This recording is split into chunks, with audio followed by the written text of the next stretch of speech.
Good to meet you. Yeah. Okay.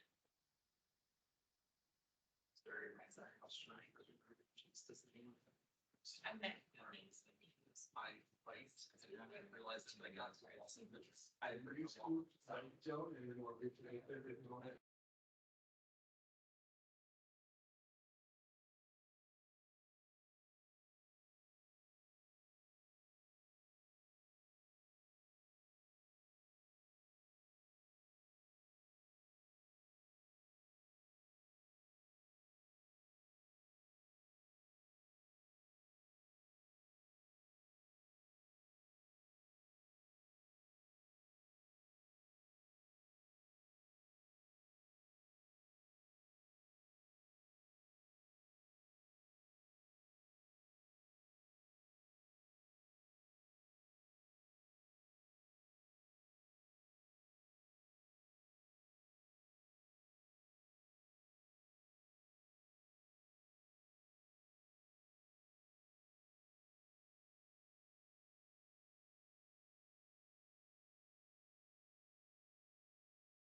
Today is Thursday, February 8th, 2024.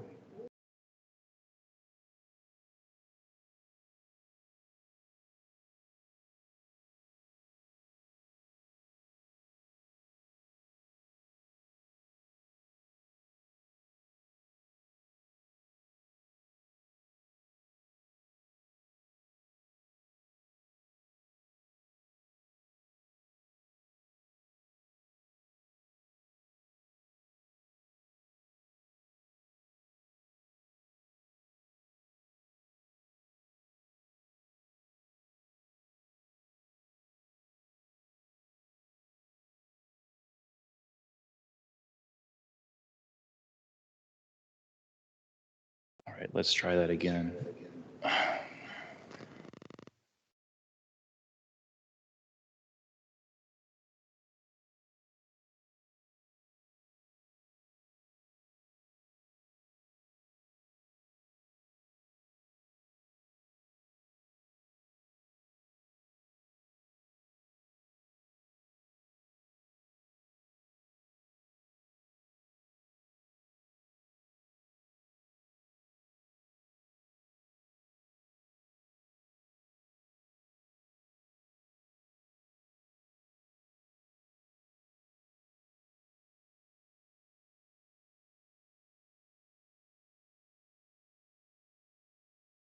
Is that better now?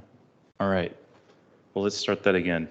Good evening, everyone. Today is Thursday, February 8th, 2024, and you are at the Transportation Commission meeting. This is a hybrid meeting, and we are joined in person and virtually. My name is Brian Shelton. I'm the active transportation planner in the Transportation Planning and Capital Projects Bureau. I will be filling in for Ms. Obakoya tonight, who cannot make it. This meeting is being recorded, so please turn off your mics in Teams when you are not speaking. Before we start the agenda, we do have a citizen comment from Mr. Xavier King on a matter that is not in the agenda. So if you're available now.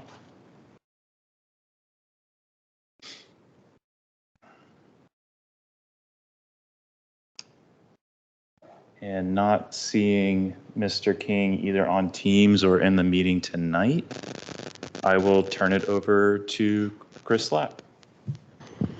Thank you, Mr. Stelton. I don't have a whole lot here at the beginning, though I do want to recognize our newest commissioner, Commissioner Mega Flores. This is her first meeting. We're excited to have a new commissioner bringing us back up to full strength and to continue on forward. So with that said, go ahead, Mr. Stelton, with our first agenda item. All right, our first agenda tonight is a performance parking project update. Would be given by Mosi London.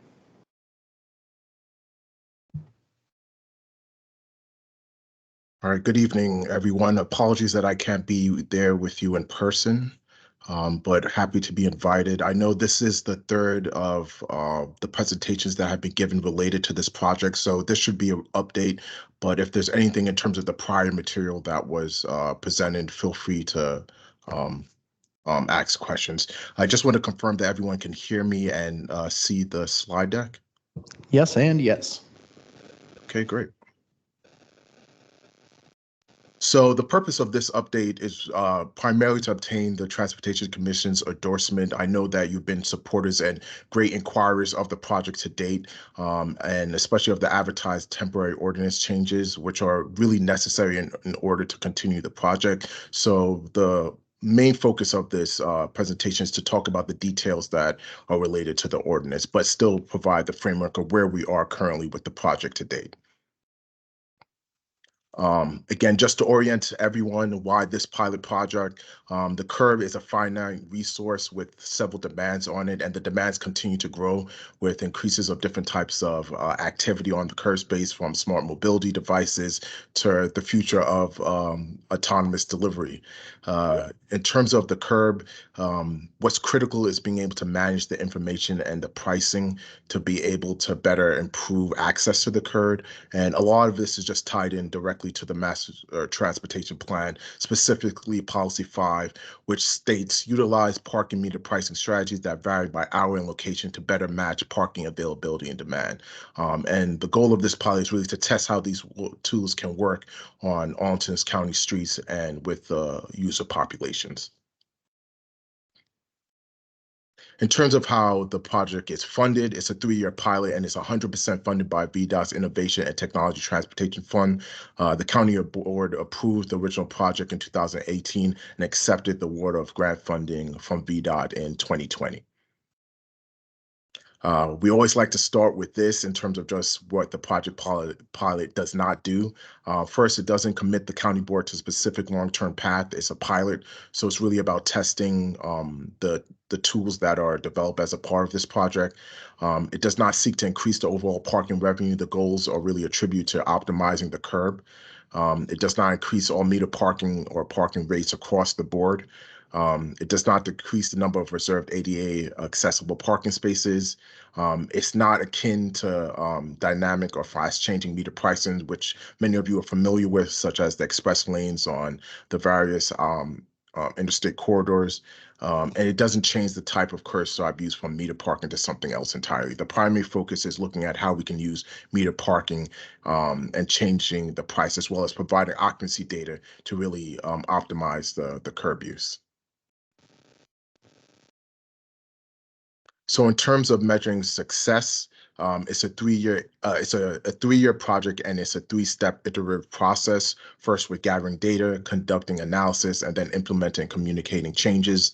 In terms of gathering data, it's about the occupancy data using the sensors, collecting when and how long vehicles are in parking stalls, and then conducting public outreach and updates to engage with the public in terms of how they feel about the data that's being provided, as well as the price changes as once it's implemented. In terms of conducting an analysis, is looking at the occupancy data, turnover, duration of stay, the meter compliance data, meter transactions, and applying all of that into the pricing model and being able to use that information and share what we learned with the public. And then the last step, implement and communicate changes. It's about implementing the results to the pricing model, specifically for the metered parking spaces in the pilot area, and then sharing that information with the public. I'm proud to announce that as of yesterday, we've shared a lot of information, including public-facing dashboard, as well as the API to historical data. And then if you look in Park Mobile, which I'm sure a lot of you are familiar with, there was a layer that was recently activated where you can see the stall level data for what parking spaces that are on street and metered are available or currently occupied.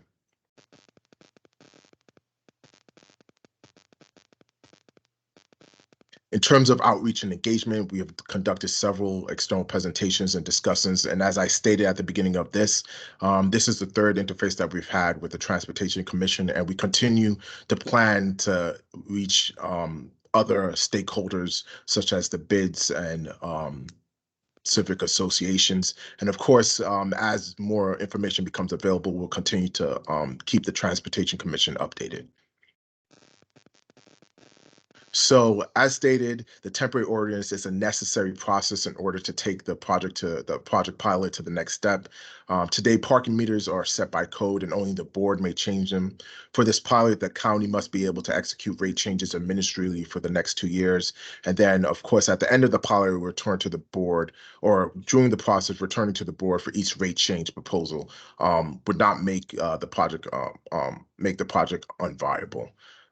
For the proposed temporary ordinance, it really offers the flexibility for staff to respond to the data to test a subset of new meter rates, no more than quarterly in the interest of the project goals. So again, the intent is not for it to be dynamic price changing similar to the interstate roads. It will really only be quarterly changes that are based on prior months' data that's been collected.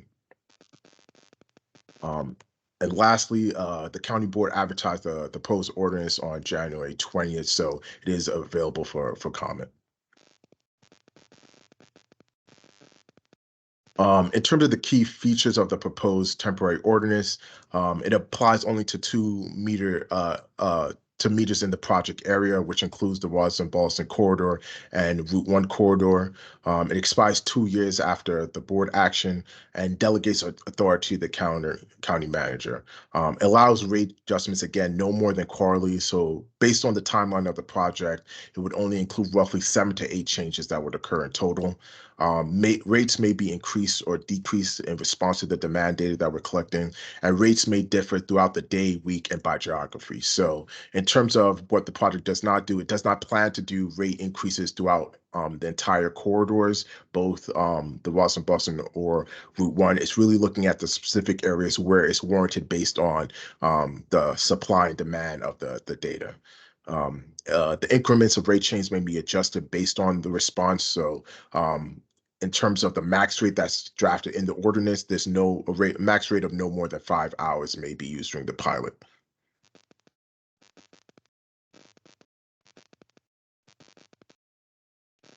In terms of the stakeholder response that we've had today from the ordinance, the board supports for the pilot and doing pilots more often. Support for potential expansion of the meter hours to manage demand currently is from 8 a.m. to 8 p.m. in most areas. Support for the need for iterative, process, and flexible tools. We know that the curb space is something that's continually changing. And of course, with the new developments and different land use activities, that affects how the curb is used. The support for county manager level authority requested, separate analysis and management of the ADA spaces, which is something that we are looking at carefully and do not plan to make drastic changes or to the rates, but using the data that we're collecting on occupancy, we'll get a better understanding of how those spaces are used, which spaces are used more frequently, which are underutilized, and that can help to inform if other spaces need to be put online or moved to better meet the needs of the public. Bids have been highly supportive and appreciative of the engagement we made with them. It's been a large part of the project. And as you've seen in the previous presentations that have been given to the Transportation Commission, we've done door-to-door outreach. We've to the businesses. We've engaged in several meetings, and we continue to do that. And that will be a focal point of the pilot project as we move on.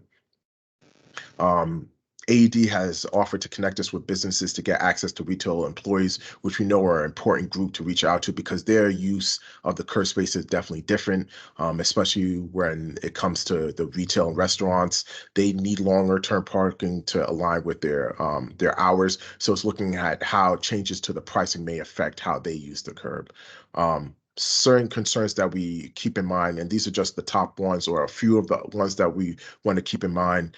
Equity impacts for lower income parkers, so ensuring that we're not making pricing changes that affect one or a certain part of the population.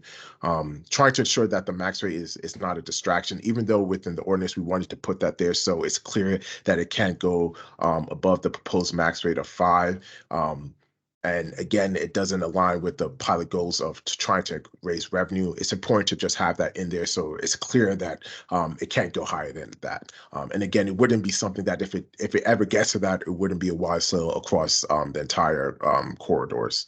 And lastly, in terms of impacts to RPP streets, residential permit parking streets, we are currently conducting a study to monitor this throughout the project. And this is akin to any changes that we do in the curb space. We do monitor how it's impacting the surrounding areas. So, for example, for those who may have been familiar with the previous TOSAs, temporary outdoor seating areas, which is now outdoor dining, we have been monitoring the impacts of that and seeing how the conversion of those spaces have been impacting RPP. And it's something that we're closely keeping an eye on. So the same type of strategies and tools will be employed when it comes to pricing changes related to the performance parking pilot. In terms of outreach that's coming up this winter, again, as I said, it's a very focal point of the pilot project. We're collaborating with VDOT to do an independent evaluation of our project. So they have been putting up decals with QR codes related to happy or not with parking to provide independent evaluation of public interest in terms of their immediate metered parking experience. And that's, again, active now. And then later in the year, we plan to do small group conversations with retail employees to really understand their use of metered parking and how the changes with the performance parking pilot may affect them. So the recommendation, and again, I appreciate the invitation to here, is for the Transportation Commission to endorse the advertised temporary ordinance changes, which again will enable the continued and timely implementation of the performance parking pilot project. With that, I'll open it to questions. Thank you so much. The piece of information that I saw most recently that I find concerning is there was data presented 2 open houses ago that only about 30% of parkers are actually paying the meter to park. And given that this program relies on price sensitivity, I don't find people who are not paying to be particularly sensitive to price. So do you think that that rate of meter evasion poses like a danger or a concern for the program being able to succeed going forward? That's a great question. And sorry, you didn't introduce yourself. Do you mind? Yes, I'm the chair, Chris Slatt. Thank you. Yes, that's a great question. In terms of the compliance as we've seen, and it continues to see for a lot of the areas, it's about a 30% compliance. I do see that as a factor, but again, with the information that we have, we do plan to share it with and have been sharing it with Arlington County PD. And for them, it's another data source that they can use to really inform their enforcement strategies. So I think with that, in combination of doing the price changing, I think we will still see those compliance rates, but I believe with the enforcement having access to that information, they'll be able to do quote unquote more targeted enforcement, because there are areas where, and I would say where there's active turnover, where they know that there's more monitoring, that we see a higher compliance. So I think it's also the public perception where they don't see enforcement visibly there in the field, that the compliance is low. So it's really about the combination of the two, I would say. Thank you so much. Commissioner Lantelmi, go ahead. Yeah, I'd like to follow up on that. First off, do you know how much the charges for the parking violations? What is the fine, the amount of a fine for both RPP and for violations and for not paying for parking violations? I'm not aware of the amount for the fines, but that's something that I can follow up and provide for you for both RPP violation. For those who, because there are different ones for RPP, is if someone has their parking area, but their decal isn't the right zone, but then also if they don't have a decal, but they're parking in RPP. And then for different violations for metered parking, I think it depends on where they're located, but there is a standard amount for just the overstay, whether they paid at all or if they've overstayed. They paid, but they've overstayed the duration of pavement. But again, I can follow up for those specific violation amounts. Yeah, you don't have to give me that. The reason I'm raising it is that the fine levels factor into this. When you start getting up to a certain level of charges for parking, it's actually cheaper to not pay and pay for the parking fine than it would be to pay for the parking. The same thing if it's cheap, if the fine is very low for RPP parking, then you're definitely going to park there rather than pay the meter if the meter is going up to the higher levels. So you have to factor that in for how people are making that decision whether to violate or whether to pay. It becomes a rational thing to do because it's sometimes cheaper to just pay the fine, especially if enforcement isn't being done regularly. If you're parking regularly and you're getting a ticket once a week, it's probably cheaper to keep getting the tickets and paying the fine than it is to actually feed the meter. So that's something I think needs to be looked at as part of this larger pilot that has to get factored in. So yeah, that's my point. Thank you. Commissioner Thea, you're up next. Yes, Mosey, it was good chatting with you yesterday at the open house. There was one thing that I had asked at the time, but I've forgotten about, is the window for charging per hour is $5. I think that's what the team is asking for. What the pilot is asking for is up to $5 per hour. Yes, without that would be the max. Okay, without the county board having to go back and reapprove every single price change, this would give the team, the pilot program, the authority to set any amount within that $5 range, correct? That is correct. Thank you. Commissioner Locker. Just wanted to piggyback on the max $5. Could you explain a little bit more how what the criteria would be to raise it to $5 an hour? It seems that, is it because you don't want cars to be on that particular road or the turnover? I'm just a little concerned that, we might be pricing people out of parking for an hour to go to the grocery store because it costs $5 to park or to go to the doctor's office. Yes, that's a great question.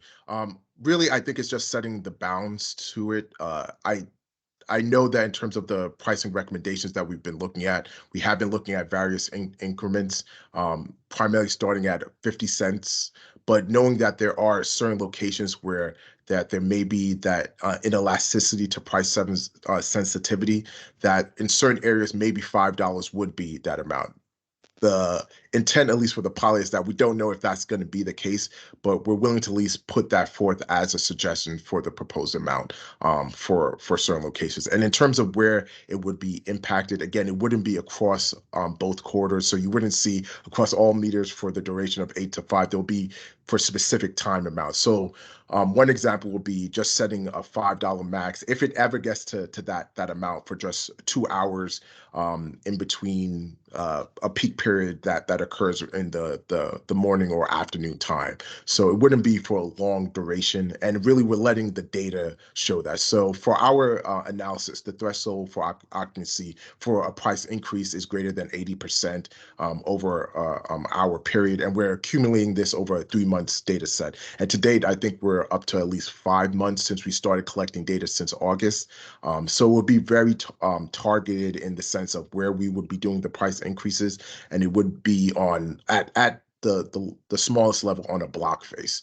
And as many of you know, especially like with Clarendon and Wilson, at certain times of the day that there is a high occupancy, not a lot of turnover, and hopefully with the price change up to a $5 max, we're assuming that we will see change. But again, it's one of the things that we don't know, and hence the pilot. But I would say that any change to that amount, if it gets to that, will be very localized in its nature. Go ahead again, Commissioner Locker, if you want to follow up on that. Okay, Commissioner Lynn, tell me then. Yeah, I was going to follow up on Commissioner Locker's question. Are we looking for an occupancy of roughly 85% per block before, is that the goal of the charging? If every 100% is done, we know we've underpriced it, so we would then raise the meter charge per hour until it reaches the point where it's only 85% occupied. Is that sort of the way we're doing it? Yes, and it's definitely a balancing thing. And something that I would like to state too is that any combination that we're doing with the price increase, there will be associated price decreases. In the data, there are locations where we see those high occupancies of 85% and even higher, but in the surrounding area, there are lower occupancies that are in the range of below 40%. And it may be that they're just 2 or 3 blocks away. So the idea is that if we decrease the prices on those block faces, that people may be more encouraged to use those and park there and take the 2 or 3 block walk instead. So it's not just increasing wholesale block faces until the amount, but then tends to balance it with decreasing on the lower occupancy block faces where there is an equilibrium that's obtained. So yes, 85% is the threshold we're looking for the increases, but then for those that are lower but below 40% occupancy, typically we're doing a reciprocal decrease in the pricing for those. Great, because that's exactly the way I would hope it would work, because the idea is to try to balance it out and to encourage people to walk the extra block to save the money for people who are price sensitive. So thank you. All right, Commissioner Locker, back to you. Commissioner Terry, go ahead. Hey, good evening. Just wondering if you could explain what success looks like for this program? That's a great question. I think success, or based on how we define, not how I think, based on how we define it, success is showing that both the pricing changing as well as the availability of the data to the public is decreasing the occurrence of double parking, circling, for parking, increased turnover rates, and turnover is a good indicator of economic activity. That means more people are getting access to the curb in a given period of time. And also looking at the feedback that we get from the public in terms of their engagement and their perception of parking.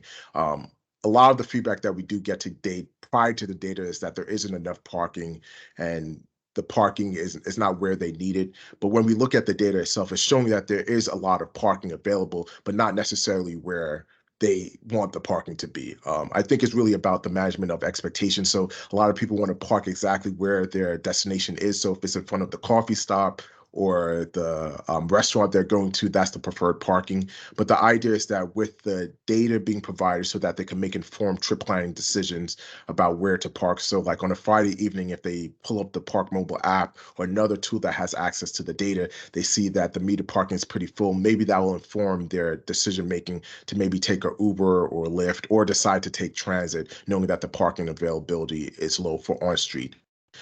Also, the idea is that we, in combination, will see that the underutilized public parking garages that are in the corridors are seeing increased usage. So we've been partnering with JB Smithwick, who is one of the bigger parking owners in the area, to share their parking availability today, just to see if there is any change from the occupancy that we see on the on-street affecting the off-street parking.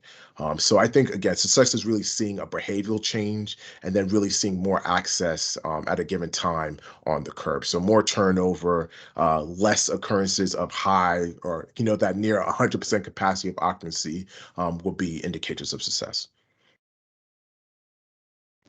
Commissioner Flores.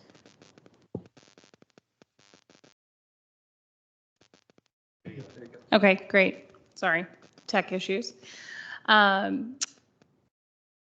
an active user of Park Mobile, I don't use it until after I park my vehicle, and I don't know anyone that does. So what methods are in place to communicate the differences in parking fees across the board? And how are we going to ensure that someone who is going to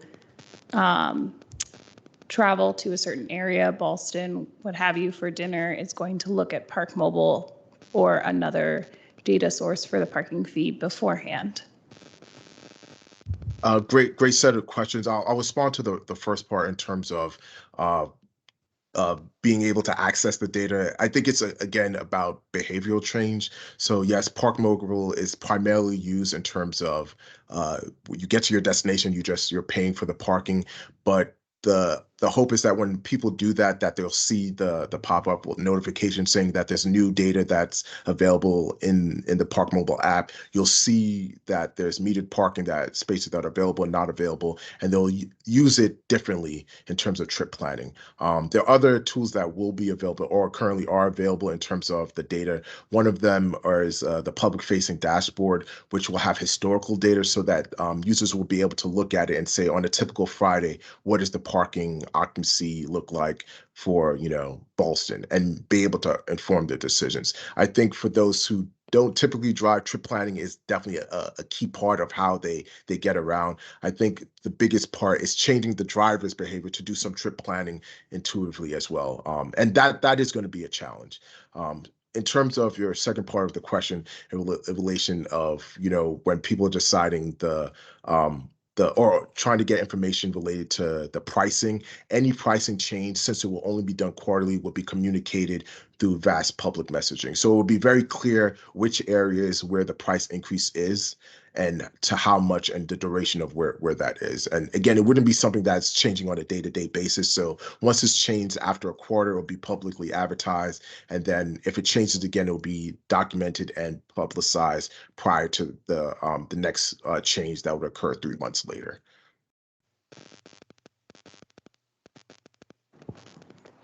Back to Commissioner Terry. This is somewhat related to the last question. Just wondering if there's more that y'all are doing to advertise this other than what you went over in the presentation. I actually learned about this prepping for this meeting, so didn't know that it was something that was being considered. So we have done various outreach. We do post to the social medias, so Nextdoor, LinkedIn, Instagram, Facebook. We have our website, the Performance Parking Pilot, which has numerous videos and infographics that are related to it.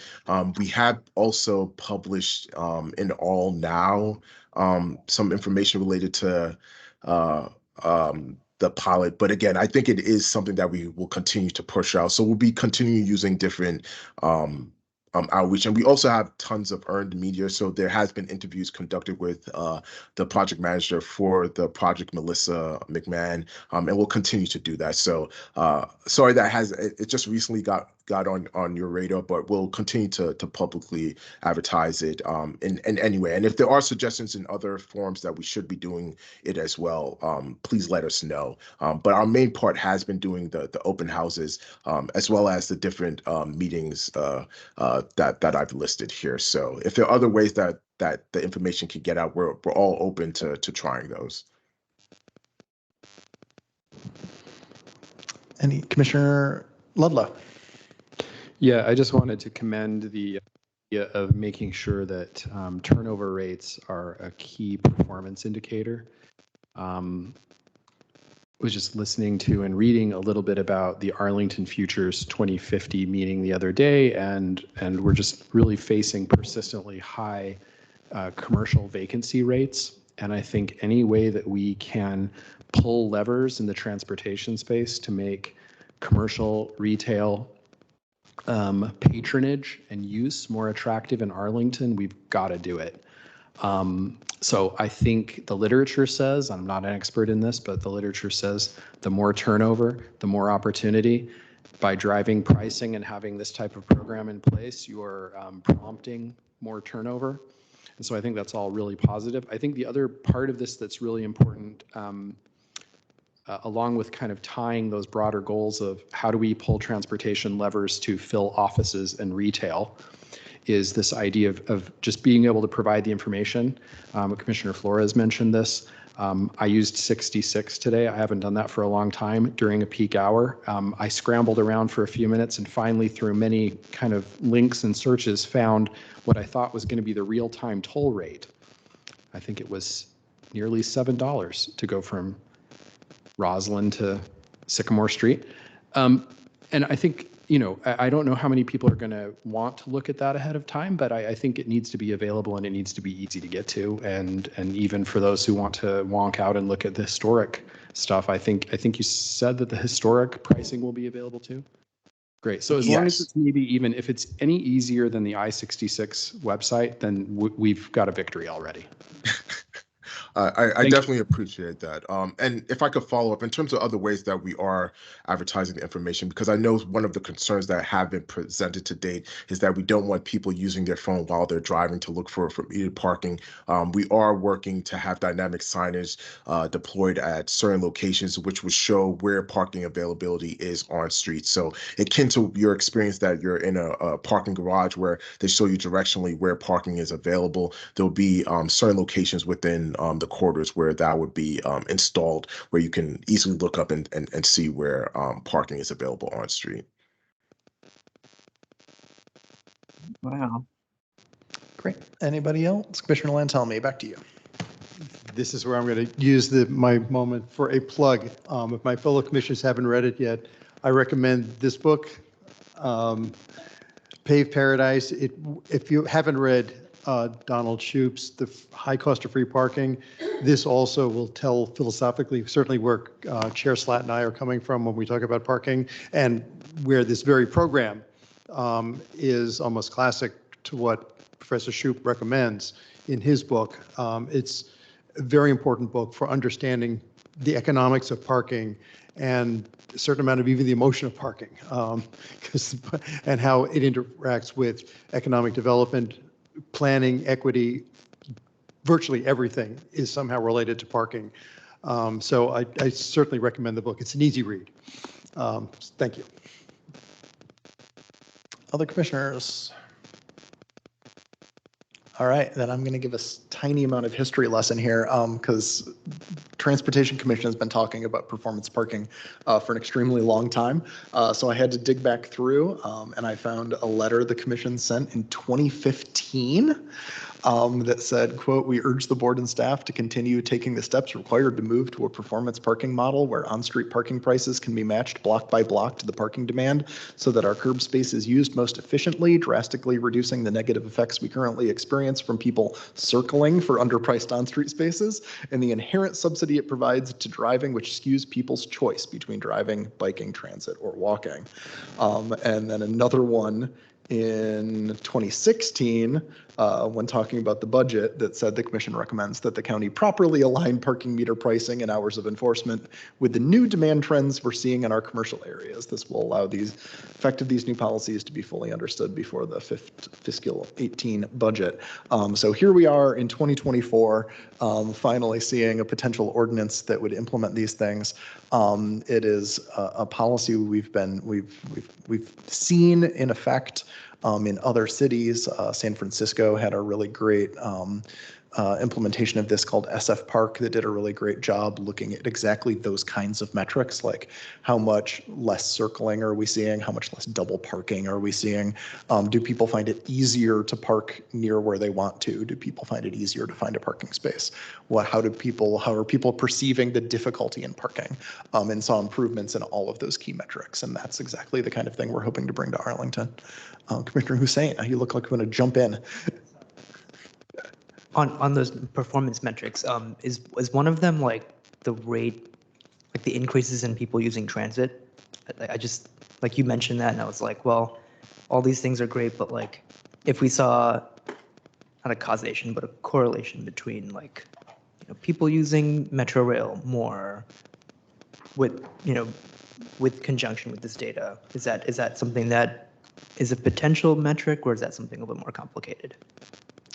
Staff, do we have metrics all picked out already that we're planning to track on this? Yes, so we have metrics that are tied, associated to the project itself, and a lot of it's just associated to the data that we're collecting, primarily occupancy, duration of stay, how long people are staying, turnover. But then a part of the VDOT evaluation that's funding the project, they're looking at a lot of those external metrics. So they will be looking at impacts on traffic, speed. They've been doing camera analysis to see the change in double parking and circling. And I think the biggest thing is that we all know that it's hard to control for certain things, but we will be looking at the changes in before and after for transit, even environmental impacts, trying to calculate based on the decrease that we see in circling in terms of VMT decreases, how does that correlate to decreased emissions? So all of those will be indicators, but I wouldn't say that they'll be directly one-to-one to say that this led to a change in transit behavior or increase in walking, but we will be examining all of those. So I would say there are metrics that are internal to the project itself that we are managing from the data collection, but then there are external metrics that will also be collecting and doing a before and after analysis to see how those are changed and seeing if there is any correlation or attribution to the data. And a lot of it's just seeing the duration of the data. So the longer that we do the pilot, the more data that we would have to be able to see if there is any causality.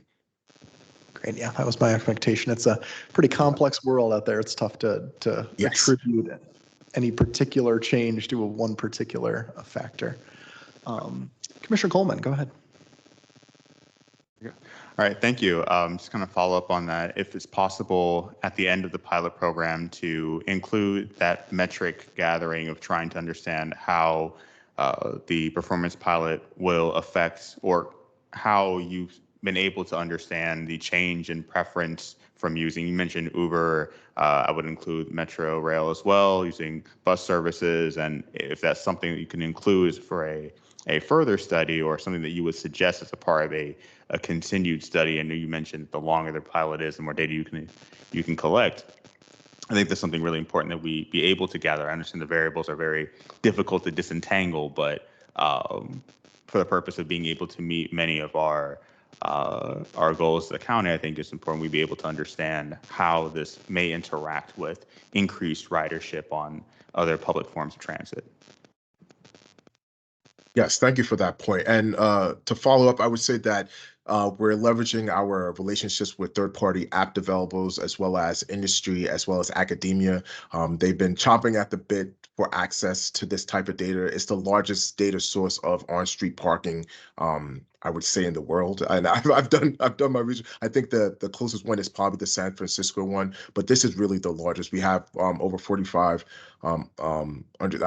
spaces that we're metering, and the longer that we collect the data, the more that we'll be able to find insights. So there's definitely these different case studies or test. We're going to be leveraging academia as well as industry, since it's publicly available, to really explore this and then to be able to correlate to see if they'll have their findings. So we want to get this as in many hands as possible, but also seeing how it is impacting day-to-day use of the curb. All right, thank you. Back to Commissioner Ludlow. Yeah, I just wanted to maybe follow on to Commissioner Coleman's comments about looking at the performance after the fact. It's one thing to dive into a big database and crunch the numbers, and I think that's really important. But I would say that doing surveying with of the people, some spot surveying of some type with the people who are parking, who are using the parking, or people who are accessing the buildings and that curb space through bicycle or pedestrian or metro or another way. I think that's really important to understand the attitudes and how it is influencing, again, the health and vitality of Arlington's commercial districts and office and retail. So I would just suggest that that be a part of it, the people side, not just the data side. Yes, thank you for that. And we hope to continue to do that. Some of the stuff that we've done today is really informing about the project, but I think to your point, it's really about collecting their lived experiences of using the parking. And the one that we're currently doing, that's the first of it in the iteration since we've really started, is the happy or not. That's the independent VDOT evaluation, but we're hoping to continue this as the where we continue with the pilot in terms of the availability of the daily data, but also specifically once the any price changes occur. Yeah, and just one more thing.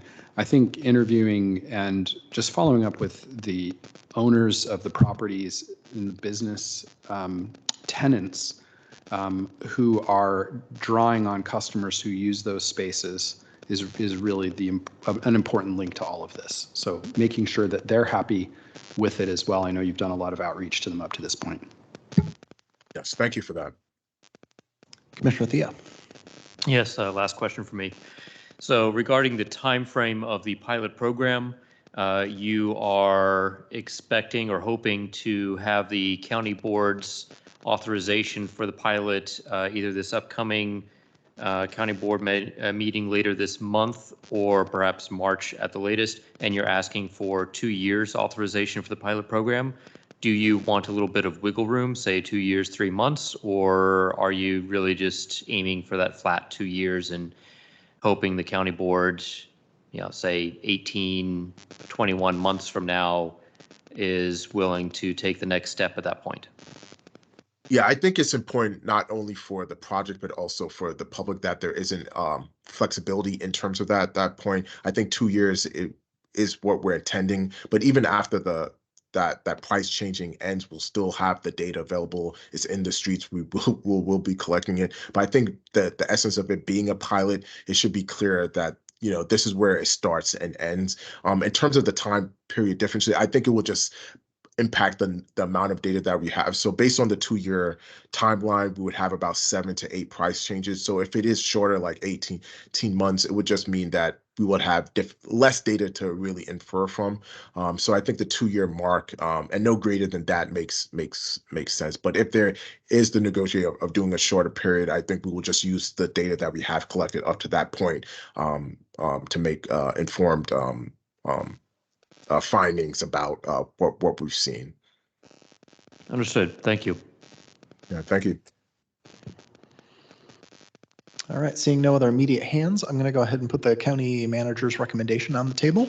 And then just surprising no one, I will have an amendment after that that we can talk about. So first off, I move that the Transportation Commission endorse the advertised temporary ordinance to enable the continued and timely implementation of the performance parking pilot. I'll second. That's seconded by Commissioner Lantelmi. Is there any discussion of that? Not that that's basically what we've been talking about this whole time. And then we'll see where this goes. I would like to also move to amend the motion to furthermore say that the Transportation Commission recommends that the county board prioritize increased parking enforcement resources for street parking in the upcoming operating budget in order to ensure the success of the performance parking pilot, which relies on price sensitivity. Second.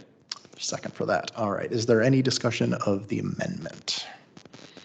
I just think We are spending a lot of money on this pilot. I think it's a very important pilot, and I just can't get past the idea that raising the price of something to make fewer people use that block and move to another block doesn't work very well if people aren't actually paying for the parking in the first place. Unlike DC, which has studied this and found that every single parking meter enforcement person that they hire is a net increase in revenue by a pretty significant amount, that they more than pay for themselves. We haven't done that particular study, but I wouldn't be at all surprised if it's the same here. I just think it's an important part of making sure that this pilot succeeds is that more than 30% of people are paying for the meter. It's true in New York too.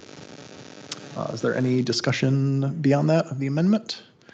All right, then we will vote on the amendment, and then we will vote on the motion as amended or just the original motion, or we'll go from there. But anyway, this is a vote on the motion to amend the main motion. So we'll start with Commissioner Coleman. Aye. Commissioner Flores. Aye. No. There you go. No. Aye. Commissioner Furman. Aye. Commissioner Hussein. Aye. Did Commissioner Nolan make it in here? No. Commissioner Lantelmi. Aye. Commissioner Locker. Aye. Commissioner Ludlow. Aye. Commissioner Maradovic does not have good enough internet in El Salvador to have made it virtually. Commissioner Shannon, I saw him online. Aye. Commissioner Terry. Aye. Commissioner Theo. Aye. And I too will vote yes, so that passes unanimously 11-0.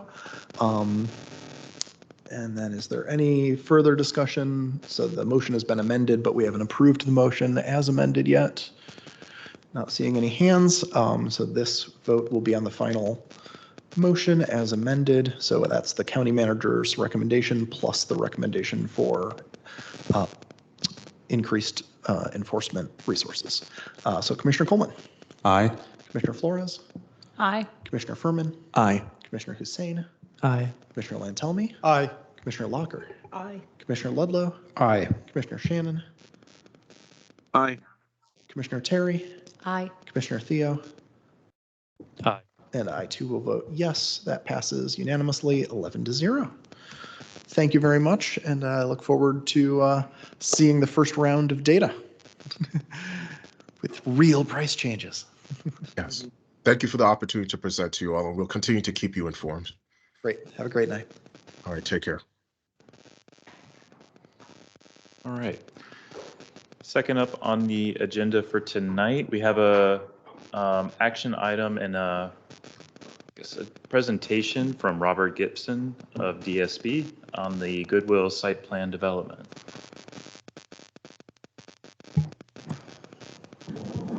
If you give me a moment, let me make sure I've got my technology right here.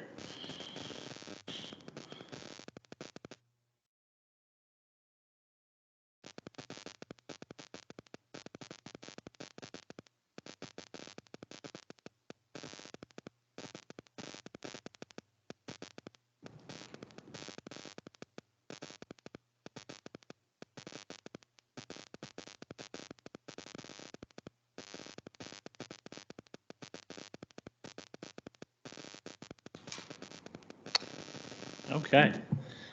Good evening. Robert Gibson with Arlington County DES Transportation.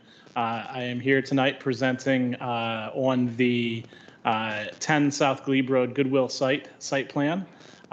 This is a site plan and a rezoning request. After I present, the applicants will present, and hopefully I'll give you a full picture of the project. So this project has been very interesting. Goodwill is a unique operation within the county, and the site located at Arlington Boulevard and South Glebe Road is also not our normal urban core site. It is not surrounded by a gridded street network. It is not directly adjacent to a metro rail station. So there were a lot of things in the process where we had conversation, we studied, we observed, and we learned a lot through the public process. And I think the plans were really well informed by the public process. So we had online discussion back in October through early November. We then entered the SPRC process, which was well represented by the TC at the meetings in early December. That led to revised plans for a second SPRC, even more full and robust discussion. And then finally, we are here today presenting to you guys as the first of the public hearings leading to county board hearing this February. There were significant changes in the plan, or some important changes in the plan that were made between the last SPRC meeting and today. So I'm going to spend a little bit more time than I normally do in presentation, also presenting to the commissioners that did not get to attend the SPRC meetings. So here is our site location. Once again, it's at the southwest quadrant of the interchange of Arlington Boulevard and South Glebe Road. The existing Goodwill site is, I think, a 1950s retail establishment. It is entirely surrounded by parking, and directly to the south is additional strip retail, along with a small office building that was approved in a very early site plan. Just to walk some of the operations around, and I think the applicant will do this more so, but most of you may be familiar with this Goodwill because you've made donations here. Donations are an incredibly important part of Goodwill's business operations and livelihood. And so this was a very important part of our analysis and discussion throughout the process. Today, there are 2 driveways to the site. Both of those driveways then circle counterclockwise around the site between the adjacent roadways and surface parking. And then the queuing wraps around almost this little tail of the site to the west. Currently, they have semi-trailers that are parked in the donation area that support the collection of materials. The applicant indicated that about 60% of the materials collected at this site get sold within this store. The other 40% get transported off-site, and that's what those semis are there for. Additionally, this is kind of a big number. 180 to 185,000 donations a year are received at this Goodwill. That represents between 300 to 500 donations on a weekday, and 500 to 800 donations on a weekend day. The weekend days are substantially more busier than the weekdays, and the applicant has indicated and helped share a lot of knowledge about this, that the busiest time for them, I thought would be like your spring cleaning time. It is not. It is right before the end of the year to get your tax slips, and so if you had driven past this site a few weeks ago at the end of the year, you might have seen some lines that wrapped around and maybe even wrapped out of this site. And so this image also has some of the pictures of the adjacent streetscape, which is at best meh. It does provide access for folks, but it is some crumbling sidewalks, aged pavers. Street trees are in different states of living, and so that's a good snapshot of the existing conditions. Before you today, there is a rezoning of the site and an associated site plan. Specifically, the site's identified on the general land use plan as service commercial. Its existing zoning is R6, which is partially R6 and C2. And the proposed zoning would be to a CO 1.0 mixed use district. And that zoning is consistent with the existing GLUP designation for the site. The details on the project include a 6-story mixed use development, but don't get fooled by that 6 stories. There's really 7. So there's 2 floors of Goodwill at the base with 5 stories of affordable housing above that. It's considered 6 stories because of the way we measure average site elevation. So I don't want you to get confused as I talk about some of these details. The projects are proposing specifically 128 affordable housing units above roughly 31,000 square feet of retail GFA. That retail GFA is split across 2 floors, one for the Goodwill store and one for Goodwill donation processing. That's a very important part of what Goodwill does with your donations. They have to sort it, clean it, price it, and then put it out on the floor. Additionally, the project is proposing to the rear of the site approximately 3,000 square feet of space that would support a child care facility. That child care facility is not directly before you today. A future use permit will come to discuss details about its management, operation, and other details.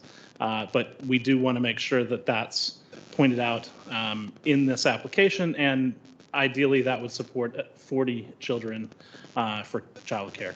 There are 176 parking spaces proposed in 2 levels of below-grade garage, with 92 specifically for residential, with a 0.71 spaces per unit ratio.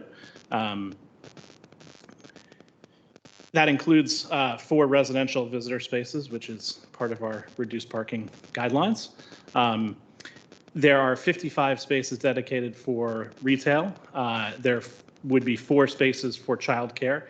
And between those 3 numbers, there's some extra space. So there's an additional 25 spaces that we've worked with the applicant to classify as flexible spaces. That would give them the option and flexibility over time to designate those spaces as retail, as residential, or as shared as market conditions suit. Additionally, there are 66 bicycle parking spaces. 54 of those are Class 1 secure spaces within the garage, and there are an additional 12 Class 3 spaces for visitor cyclists around the site. And then some of those spaces have been designed with width and pad space to support cargo bikes.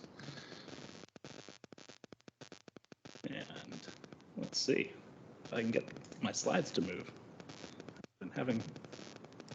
There we go. Additionally, the project is proposed to be Earthcraft multifamily gold certified from an environmental perspective. Before you today, and most important to this commission, the project has a suite of transportation improvements proposed, including the first segment of the Arlington Boulevard trail improvements along its frontage on Arlington Boulevard ramp. The Glebe Road streetscape would be improved. Additionally, one of the 2 existing curb cuts would be closed, ideally improving the operations at the signal there. And the existing bus stop would be relocated further to the south. That bus stop was identified as a bit of a challenge when VDOT has been studying Glebe Road from I-66 to Columbia Pike, and this is one of the safety improvements that they're recommending. Additionally, there are a number of zoning modifications associated with the project, and I won't go through all of them to save time. Just to quickly walk you around the site, the green arrows indicate vehicular access to the site and vehicular points. So there will be one singular shared driveway between this project and the associated retail to the south off of Glebe Road. Then there is a garage ramp to the underground parking, along with, let's get the cursor going here, along with a loading area that can support 3 vehicles parked in 25-foot length spaces, and then an additional loading berth to support trash and other loading activities. This is the ground floor of the project. There are effectively 2 levels that are at grade, given the site topography and the configuration of the interchange. They've established a ground floor level that is roughly at the same elevation as the driveway entrance from Glebe Road. And then there is a second floor elevation that is proposed to really support the donation operations, donation queuing. And so I'll go into the specific movements in a few slides, but to the rear of the site, on the west side of the site, there is a building pass-through that has pretty good height to it, allowing vehicles to do a full counterclockwise circulation of the site. That pass-through will support donation operations as well as a secondary residential lobby and a lobby for the childcare facilities at that side. The far western pass-through is proposed to be open 24 hours a day. The Goodwill area is proposed to be opened and closed as the store is open.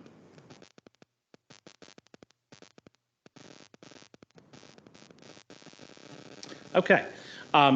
So I think that the applicant has done something pretty elegant with the site design and vehicle operations on the site. They've really split up two different types of users, vehicle users on the site. The first are all the users that come into the site for parking in the garage, shopping, living in the building. So they would come in off Glebe Road, go along the building southern edge, and turn right into the garage. They would exit accordingly. They would have very easy in and out access. And then there's another group which we get back to that 180,000 donations a year. They have a separate vehicle flow. As they come into the site from Glebe Road, they would make a right across the front of the building. They would yield to pedestrians crossing at the location you see here with the little pedestrian in a crosswalk. And then they could go across and proceed if they are there as handicap users with placards or other disabilities.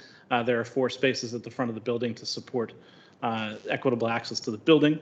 And then if they're there to make donations, they would continue counterclockwise around the site through to the donations or through to that residential and child care lobby area.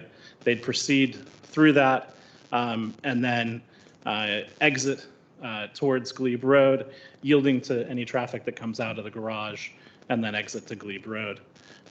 We talked about the importance of donation operations. One of the big changes that is proposed with the project is that the donation area is expanding from a single lane today to a double lane situation to improve capacity. And then the applicant was very conscious about maintaining or exceeding the existing queuing space for vehicles on site. So there are 23 spaces going all the way back to Glebe Road that could be queued up without impacting traffic on Glebe Road. And so that meets or exceeds the existing conditions today. And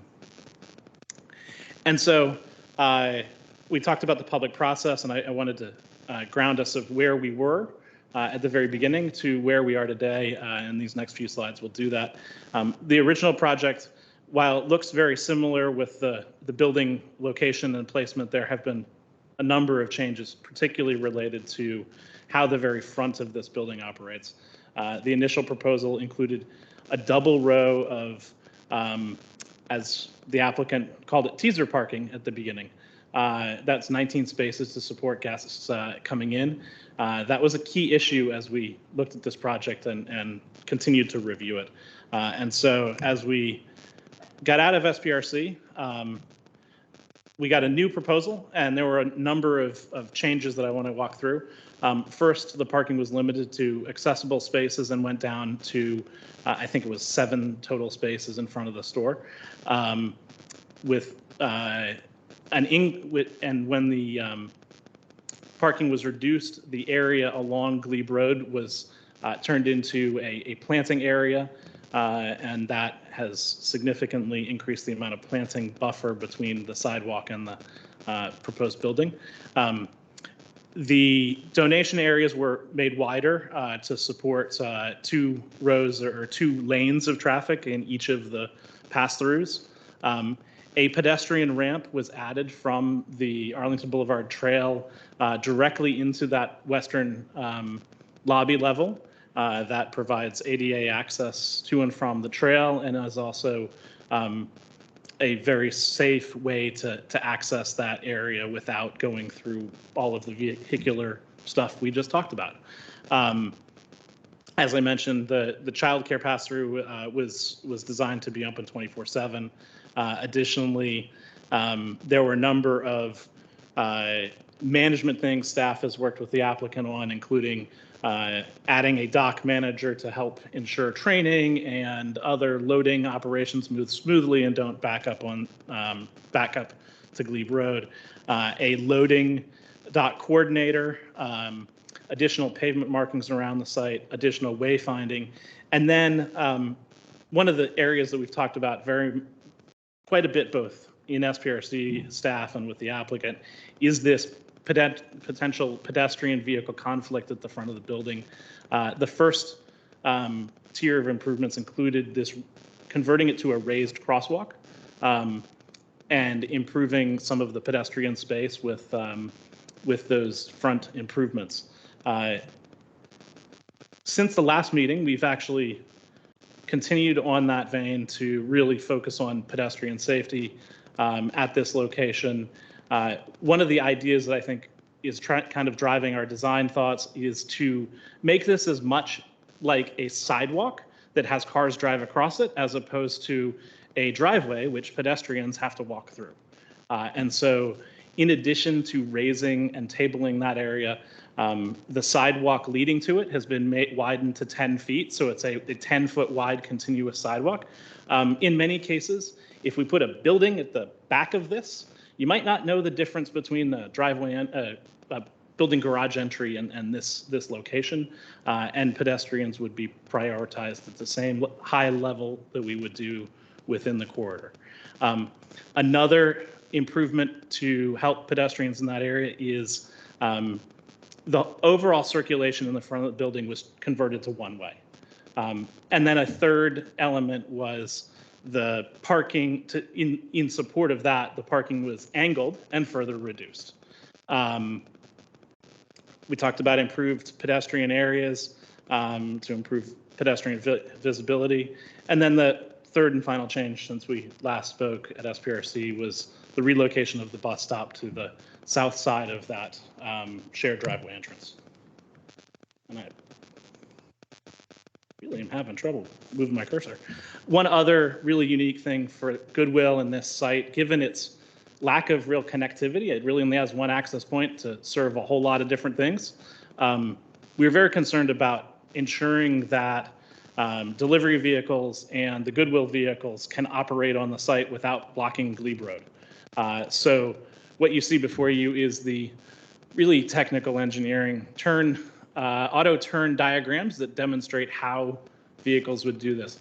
Something very unique to this site is that in order to support the Goodwill tractor trailers, an SU-62 design vehicle, that front of the building area is actually utilized to back all the way into those loading docks and safely dock vehicles there. And that's needed for both to support and access both of the bays with those larger vehicles. With that, the applicant has really asked to try to keep those operations outside of the time when people are going to be in that space. So their request is to be able to permit those vehicles specifically and only to use the loading docks and deliver to the site or bring the trucks to and from the site from 8 p.m. till 8 a.m. in the morning, outside of store operation hours and outside of the daycare operation hours. And the hours that kids go to school and many other things that will happen because this is going to be a mixed-use building. And then separately, the docks also support smaller vehicles. SU-30 are standard box trucks. Those do not need to use a big U-turn backing maneuver. And so for those vehicles, the loading dock hours are consistent with our standard site plan hours. And so that's how we've approached the loading situation and operations on the project. We'll continue to work with the applicant to see if there's any need to restrict the number of trucks that come and go between 8 p.m. and 8 a.m., understanding that there's a residential use there, and that backing will have the appropriate safety backing beepers and things like that, which might not be ideal, but they are important and critical for safety. There was a lot of discussion about bringing this building to the back of the sidewalk. That the applicant couldn't do that, and I think it's important to understand that that space in front of the building has multiple uses when you're thinking about how to reconcile the project.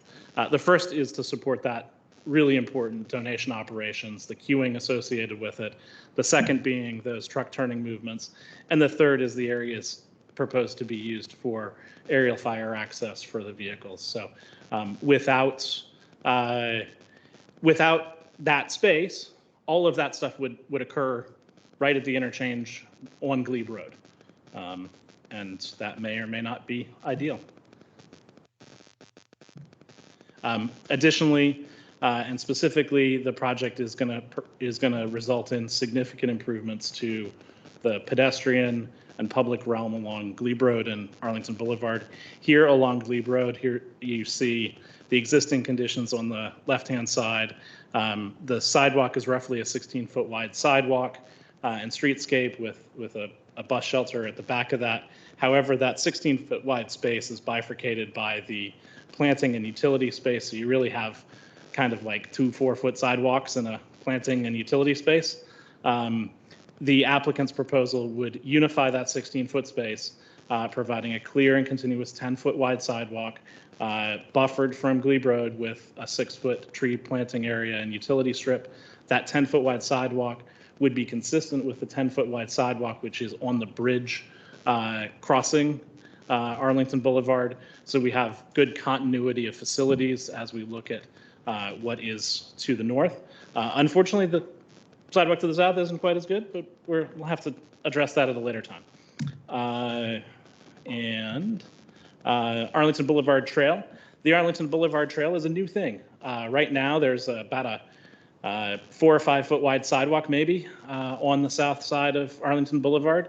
Along this specific part of the site, when the bridge was redone, a 5 foot wide sidewalk and 4 foot wide planting strip was provided. They used brick pavers that haven't been well maintained and are heaving and not in great shape. And some of the street trees are thriving and some are not. One thing that you see in the proposed sections here is a overall 16-foot wide streetscape for the trail. This provides a 4-foot continuous tree buffer and space for other buffers against the Arlington Boulevard traffic, a 10-foot wide multi-use trail, and a 2-foot buffer. We're going to continue to look at, through approval, potentially whether or not it should be planted or it should be concrete, depending on what the adjacent feel is and whether or not it would get maintained well. But we believe that this is consistent with Arlington's trail standards for minimum multi-use trail sizes. I think we can all say that we aspire for more very frequently, but sometimes we have to get what we can, and this is pretty generous, as it's about 8.5 feet of additional right-of-way to support this from the site. You'll see that there are 2 cross sections here. I've shown those because the way the ramping works, it's going to be kind of interesting. You wouldn't see this on the flat plans, but when you're closer to Glebe Road, vehicles are going to be 8 feet below you. And as you move west across the site, they will gradually come up and be at the sidewalk grade, and then they will go above as that continues to the west. And so this helps to illustrate that. This here shows the bus stop improvements that are proposed. The existing pavers to the south off-site would be replaced with a new concrete sidewalk area, a new, wider, longer shelter would be provided.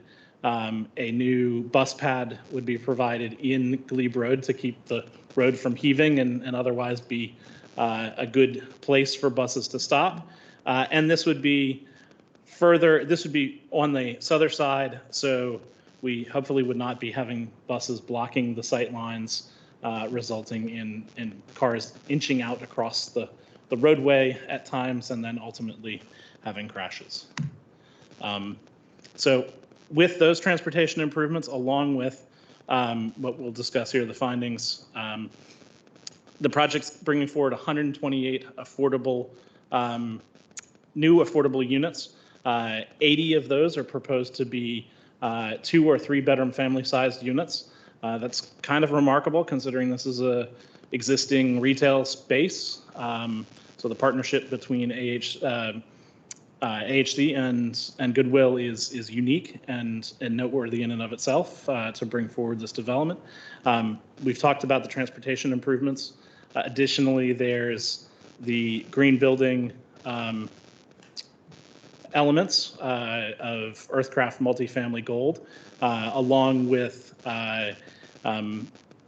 which meets the green building incentive programs incentive criteria for energy efficiency and on-site other energy points.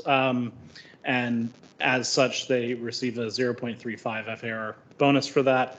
Additionally, there's the child care element, and we know how important child care is in our community. So with all of those benefits, even though there's a road or a driveway in the front of it, we think that it fits its surroundings pretty well. It adds and mitigates its uses very well, and recommend to the county board to rezone the site and adopt the associated site plan. And now I'll let the applicant present hopefully some more about Goodwill and other details of the site. Thank you for your patience. Well, thank you very much, Mr. Chairman. I think my presentation is going to be about 30 seconds because that was about as thorough as I think. I mean, Mike, you were just talking about like you totally did it all. My name is Andrew Painter. I'm a zoning attorney at the law firm of Walsh Colucci. I've been working with Goodwill and AHC on this for the last year, a little bit longer than that. I've got a couple prefatory remarks, then I'm going to turn it over to Mike to basically underscore everything that Rob just said. But I want to introduce our team. Mike Penkoski is with VICA. They are our transportation engineering firm and civil engineering firm. Don Holland, who is to my right, your left, is the vice president for donations and retail with Goodwill of Greater Washington. Jeff Krebs is the civil engineer and landscape architect with VICA. Josh Childs at the end of the table is the development manager for AHC. And then joining us in the back on the left-hand side is Jeff Cole, who is the chief of expansion with Goodwill of Greater Washington, and then Alan Goldstein, who is the vice president for real estate development with AHC. We are very excited to be here tonight. This has been a long time coming for this site. And when I started thinking about what we were going to say and how we were going to tee it up and everything like that, I kept coming back to kind of the bigger picture and why this seems to be a pretty unique project. And I'm going to share my screen if I can. Hopefully everyone can see this. First of all, it's unique in the way that this is a unique partnership. It's a partnership between two nonprofit organizations that have served our community for decades. On one side, you have Goodwill of Greater Washington. On the other side, you have AHC, which is the county's largest provider of affordable housing. The planning for this project has been going on for at least 4 years. And this is the first time that Goodwill of Greater Washington is partnering with an affordable housing provider, which is something that is key to its mission. And I want to read part of the mission, which is to enhance the dignity and quality of life of individuals by eliminating barriers to opportunity and helping people reach their full life potential. And that includes every aspect of the Goodwill facility and project and everything of their use, from donations to processing to employment and retail. Every single time that we've been confronted with a challenge in this, and there have been myriad challenges or suggestions, we put everything through that box, that mission box, and we compute out the answer about whether or not it fulfills the mission of Goodwill and for AHC. The second way I think this is kind of distinguishable and unique is that, as Mr. Gibson said, this is in no way a typical 4.1 site plan that we might see in the county's primary transit corridors. And rare is the case where the retail and commercial components are actually driving the design rather than the residential use. This is the most successful Goodwill of Greater Washington store in terms of overall donations, and unofficially the busiest in the nation in terms of donations. So I think that says a lot about Arlingtonians. That success, though, as Mr. Gibson mentioned, comes with challenges that he noted, challenges that simply must be addressed irrespective of the outcome of this 4.1 site plan, but challenges that we view as opportunities that we want to address through the 4.1 site plan. And so this entire project really has been driven by the need to improve pedestrian safety, to reduce queuing on South Glebe, which, as many of you all know, on Saturdays in particular, it does back up, and then improve the overall donor experience by recognizing the unique nature of the merchandise of Goodwill donors and how the donors arrive at the site. The third thing that I think distinguishes this from other 4.1 site plans is the location, which is shown on the screen here. This is a strategic location for Goodwill. It's not at the corner of Main and Main, but it's, as our architect, Mike Foster, says, at the corner of Route and Route, where people do drive with their donations. It is geographically located at the center of this county, which makes it convenient for nearly all Arlington residents, north and south, without which we'd have to drive out to Falls Church or Annandale for donations. Of course, if this were a typical site elsewhere in Arlington, we would be surrounded by routes or streets, as Mr. Gibson said, that we could tap into. But here, this site has some challenges. It's narrow. There's some pinch points. It's awkwardly shaped. And there are topographical drops as one moves from west to east and from north to south. We will be having a single access point. It is an access point that is shared with an access easement shared with the neighbor to the south. We are blocked out by the interchange and intersection influence zones for being able to tap into adjacent streets. And there is a federal facility to the west that we also cannot use for access. Despite these challenges, this design team, I think, has been able to accommodate the proposed uses in what seems to be the most efficient and effective manner possible. And that includes what I would call the fourth defining factor and the unique benefits of the county as a whole. This includes improvement of an important nonprofit site in terms of its use and creating a donation and retail center that is more efficient, has a better donor experience, and improves pedestrian and bicycle safety and reduces the queuing issue on South Glebe. It also introduces 128 units of all affordable housing and expands access to child care services subject to a future use permit. All while, as Mr. Gibson said, delivering an Earthcraft Gold multifamily building, nearly doubling the amount of landscaped open space on the site, and introducing the pedestrian and transportation improvements that Mr. Gibson mentioned. And then fifth, what I would say is the unique collaboration with staff on this. We have been having weekly meetings with staff every week for the past several months. That's uncommon. That level of collaboration is uncommon. So I do want to express my appreciation to Mr. Gibson and our project planner and CPHD, Kevin Lamb, who's not here this evening. But we've greatly appreciated that. And we've greatly appreciated the comments from the SPRC process and the community, especially during the online engagement session. I don't know if any of you all reviewed those, but they were almost universally positive. And regardless of whether they were positive or not, they've greatly informed how we've responded to things, and I think it's benefited the project as a whole. So with that, I'm going to turn it over to Mike Pinkoski just to walk through a couple of the transportation aspects of the project. Mike? Yeah, hello, Mike Pinkoski with VICA, A+ Rob. I'll try to keep my comments brief because our presentations almost mirror one another. So just on this slide, before we move on, I just wanted to point out again that we have a one-way circulation pattern in place today. 50 of the 54 parking spaces are either head-in or angled parking spaces along the donation and travel route internal to the site.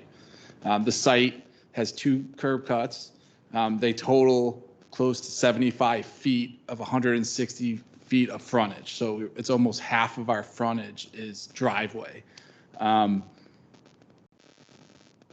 are minimum sidewalk widths that we can get into and talk about already, and that have been talked about already, as well as the fact that there is no on-street parking in the area, which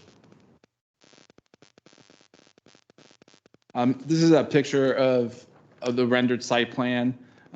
and just to we can come back to this later, but just to highlight some of the improvements again, we're improving this will be the first phase of the Arlington Boulevard Trail, which will provide a 10-foot minimum clear trail.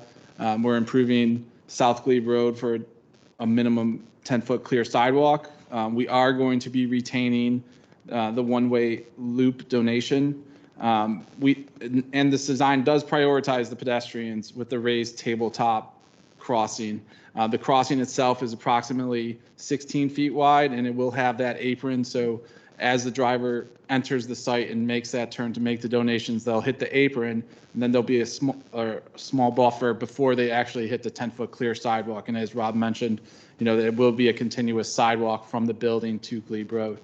And there'll be virtually all retail and residential parking will go directly down the shared drive aisle into the garage, and only the donation traffic would be using that one-way route.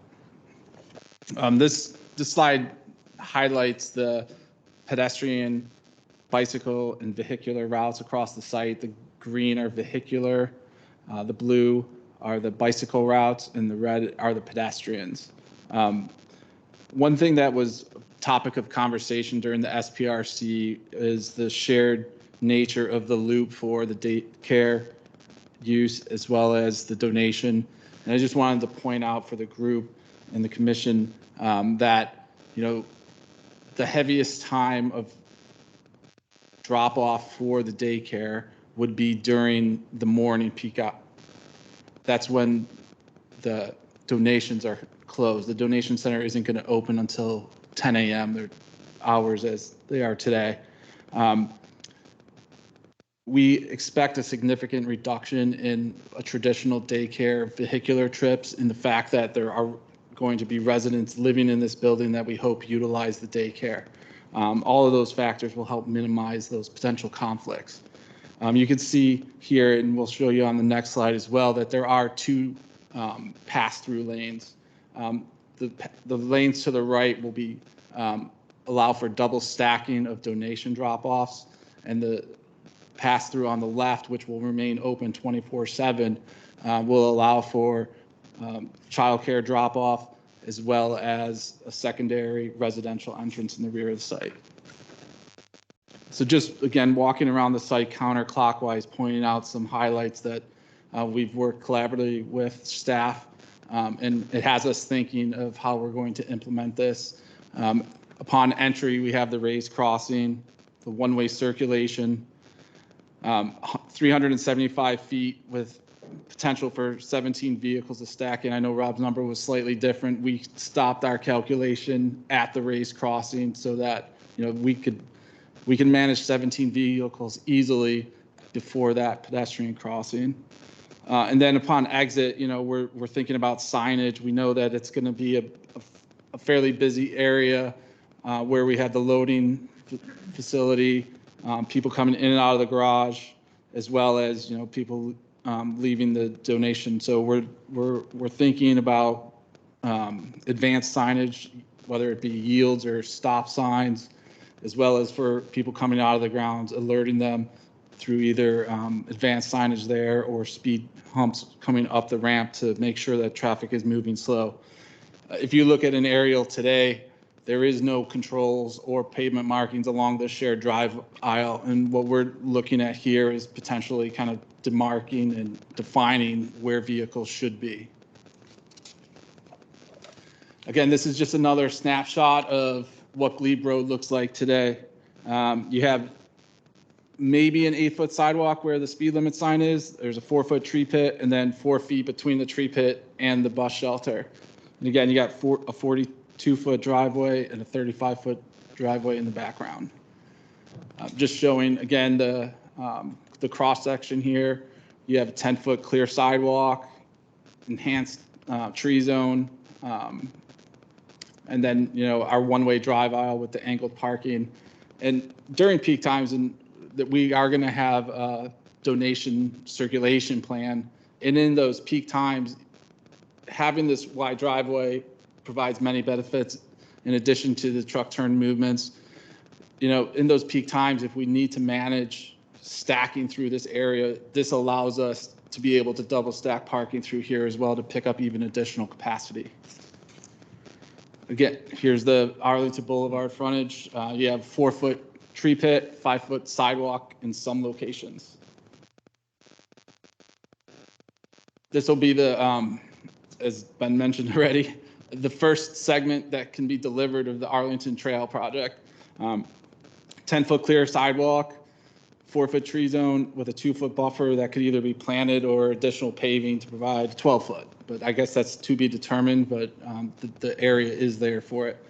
One thing that's unique to the site, there is topography, and we wanted to show here just how it relates along the loop road. These are just parking tabulations. Rob has touched on all of them, so I won't belabor them. This is a layout of the first floor of the garage and our initial thoughts on how it would be organized. The yellow would be the retail parking. Plan left, that would be in the rose color would be some residential parking, and then in the bottom left, you see 4 spaces for the childcare. That's immediately adjacent to an elevator that would go up to the daycare in the event that a parent had to come in and they had more stuff than, a traditional, like just quick drop off of your child that needed to be taken into the daycare. They could use these spots, go up the elevator and walk their child in. Just to check the box here, we wanted to provide a bike map to show the facilities. And this is really just a comfort map, green being easy, blue medium, and the red being challenging. Glebe Road is purple, so I guess that's even more challenging. But just to highlight, we are right at where the trail is, Arlington Boulevard Trail. There's 2 Capital Bike Share stations, one in front of the National Foreign Affairs, and then one over by Thomas Jefferson Community Center.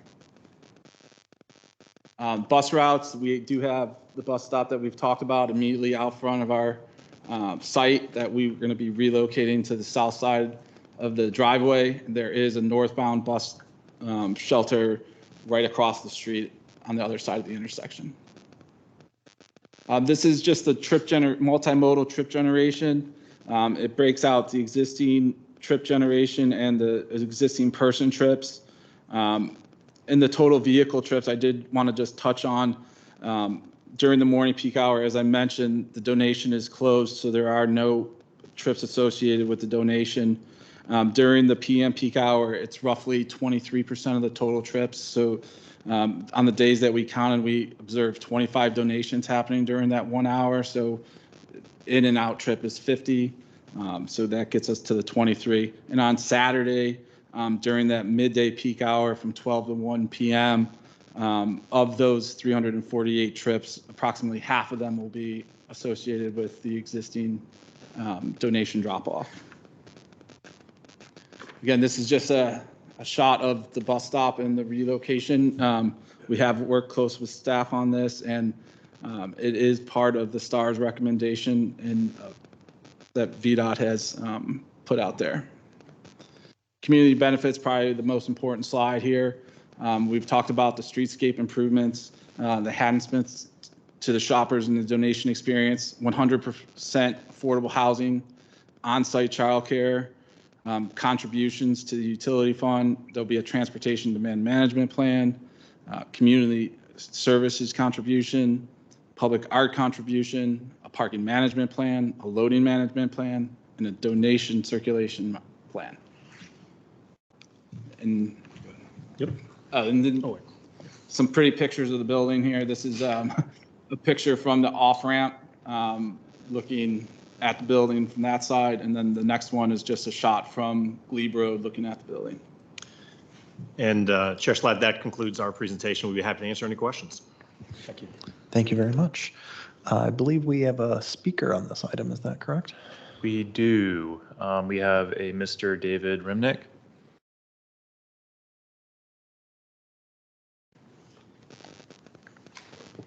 And I realize the podium is turned around. Turns out the podium is backwards. I don't know what has happened there, but that might work. You hear me? Yeah. Awesome. It's non-standard, but we're going to roll with it. All right. You have 3 minutes. Adapt and overcome. Good evening. My name is David Remick, and I serve as the Executive Director of the Alexander Arlington Regional Workforce Council, which is part of Arlington County's Department of Human Services. The council provides oversight over it provides oversight over federally funded job training services implemented at our region's 2 American Job Centers. I served as staff to Arlington's Child Care Initiative, and I'm currently serving on the Department of Human Services Continuum of Care Leadership Board, which provides oversight over a few affordable housing grants. Prior to joining the county, I worked at Goodwill Greater Washington. I served on their leadership team and I managed their online retail stores.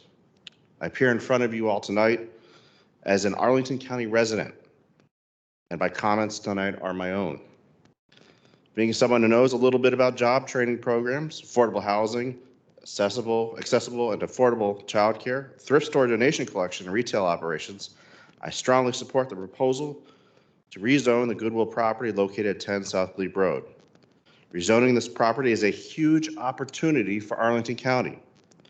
Goodwill currently sells community-provided donations at affordable prices to our low-income residents so that they could purchase household goods as well as professional clothing for job interviews and for the workplace. Rezoning will ultimately support a larger donation and retail space that will continue to benefit our low-income residents' affordable shopping needs for years to come. Goodwill's existing store employs 50 team members, many of whom are low-skilled and experience barriers to employment. Goodwill provides current and future staff with a comprehensive retail and professional skills training program so that staff are prepared to perform their jobs now and to support their future career growth. The future Goodwill store will increase its staff by 60%, which translates to 30 additional job opportunities for Arlington's residents who experience barriers to employment. Finally, rezoning the property will ultimately lead to a huge boost in Arlington County's affordable housing stock with 128 committed affordable housing units. It will allow for a new child care center for Arlington that will accommodate up to 40 children. Both opportunities support significant community needs. There's no better example of positive community and economic impact. Rezoning the property at 10 South Glebe Road will ultimately maximize Goodwill's impact to our community for years to come. Thank you. Thank you so much. All right. The conversation is now with the commission. I would just want to lead off first. Commissioner Maradovic and I tag teamed this site plan review. He was at the first meeting. I was at the second meeting. We spoke pretty extensively. And I'll just reiterate a lot of what Mr. Gibson said. This proposal has come a long way. A lot of really great changes have been made since the beginning.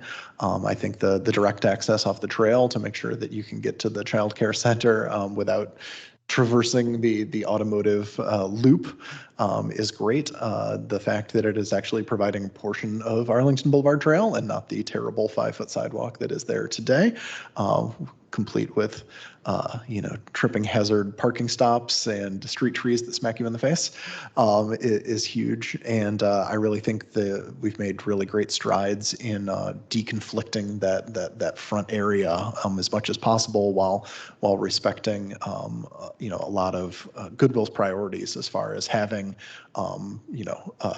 ADA accessible parking up front to kind of proclaim that is a thing that is important to them, and making donation operations work as well as they possibly can.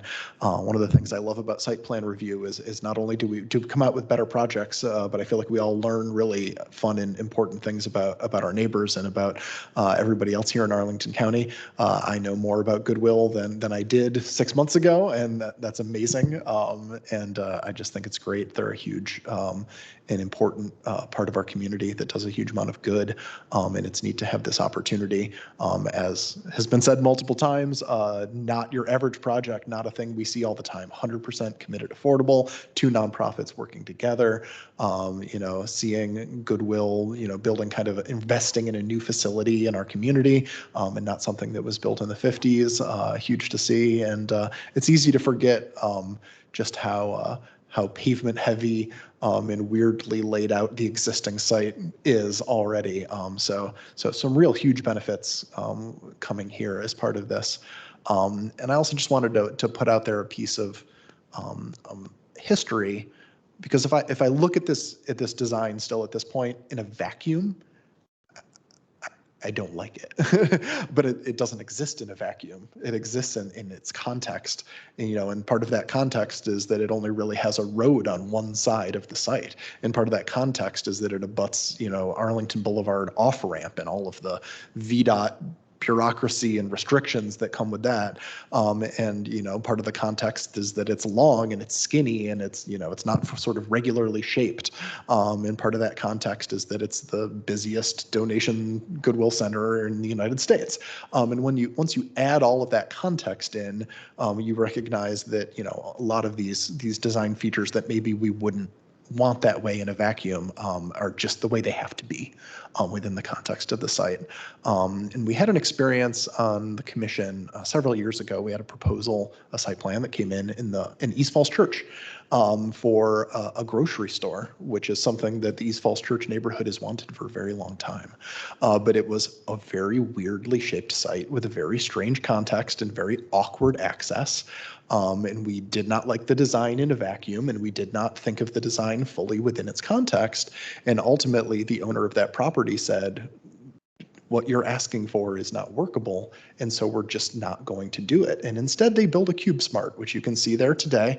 And as part of building that CubeSmart, they chopped in half the historic Benjamin Elliott coal trestle, which dates back to the original railroad that was on the W&OD Railroad before it was the W&OD Trail. And so it is, I think, important for us to remember as a commission and as volunteers who are looking at these sites that they all exist in a context, and there is always an alternative. And that if we ask for something or require something that is not workable, we may not get a version of this project at all. And we will lose out on the benefits that are here and what is here, which we've talked about pretty extensively. So I've talked a lot, but I spent a lot of time thinking about this project as part of SPRC because it is so unique, and it has had, we talked so much about why is it surrounded by a moat of asphalt, and it's all of that. And as you get deeper in and you think more and more about it, like each piece exists for a reason. So I just wanted to add that context in as part of this discussion before we jump in. So with that said, Commissioner Lantelmi, go ahead. I will be saying the same thing almost. I've come to the same conclusion. I participated in the SPRCs, and I also at those SPRCs voiced a number of reservations about the auto moat around the entire building and had concerns about that. The applicant has absolutely addressed a lot of those concerns. I'm really happy about that. And the more I thought about it, the more I realized this really is a very different applicant. If this was a regular apartment building, I would have said no. In fact, did in Boston when this came up, a similar project came up with an auto moat around it, and we said no. And it came back way better without the moat. Here, there's a unique demand. There's nothing else that's really going to come up like this. If somebody else came in with something like this, I would say no also. But this is Goodwill that has a unique need for it. I donate things. I know how it works. And I've also seen the improvements that Goodwill has made to make the donation drop off really, really fast and efficient over the years. When I first started doing it, it really took a long time. Now it doesn't. So I keep going there, donating things. The one concern I did have has been mitigated in the past week with the announcement of VDOT looking at Glebe Road. The raised crosswalk from the building to the street is very important, but that's nowhere near as dangerous as what Glebe Road is, because there are going to be children that will be able to walk to the middle school and the elementary school that is like not even a quarter mile away. They shouldn't have to need a school bus to get from this site to there. When VDOT in the community process is looking at this, that Glebe Road crossing is something that's going to have to, we are going to have to really pay attention to and make sure that's engineered, because that's where the real danger is. It's not that crosswalk from the building to the sidewalk. That I think is fine. I'm not concerned about that anymore. It's crossing Glebe Road, but that's not the applicant's problem. That's something that VDOT's problem, and we as a body should be able to weigh in on that to make sure that that's done properly, so that it is safe for kids to walk to school. That's the biggest concern I had about this, and I think that will now be able to be addressed. So I will be voting in favor of this.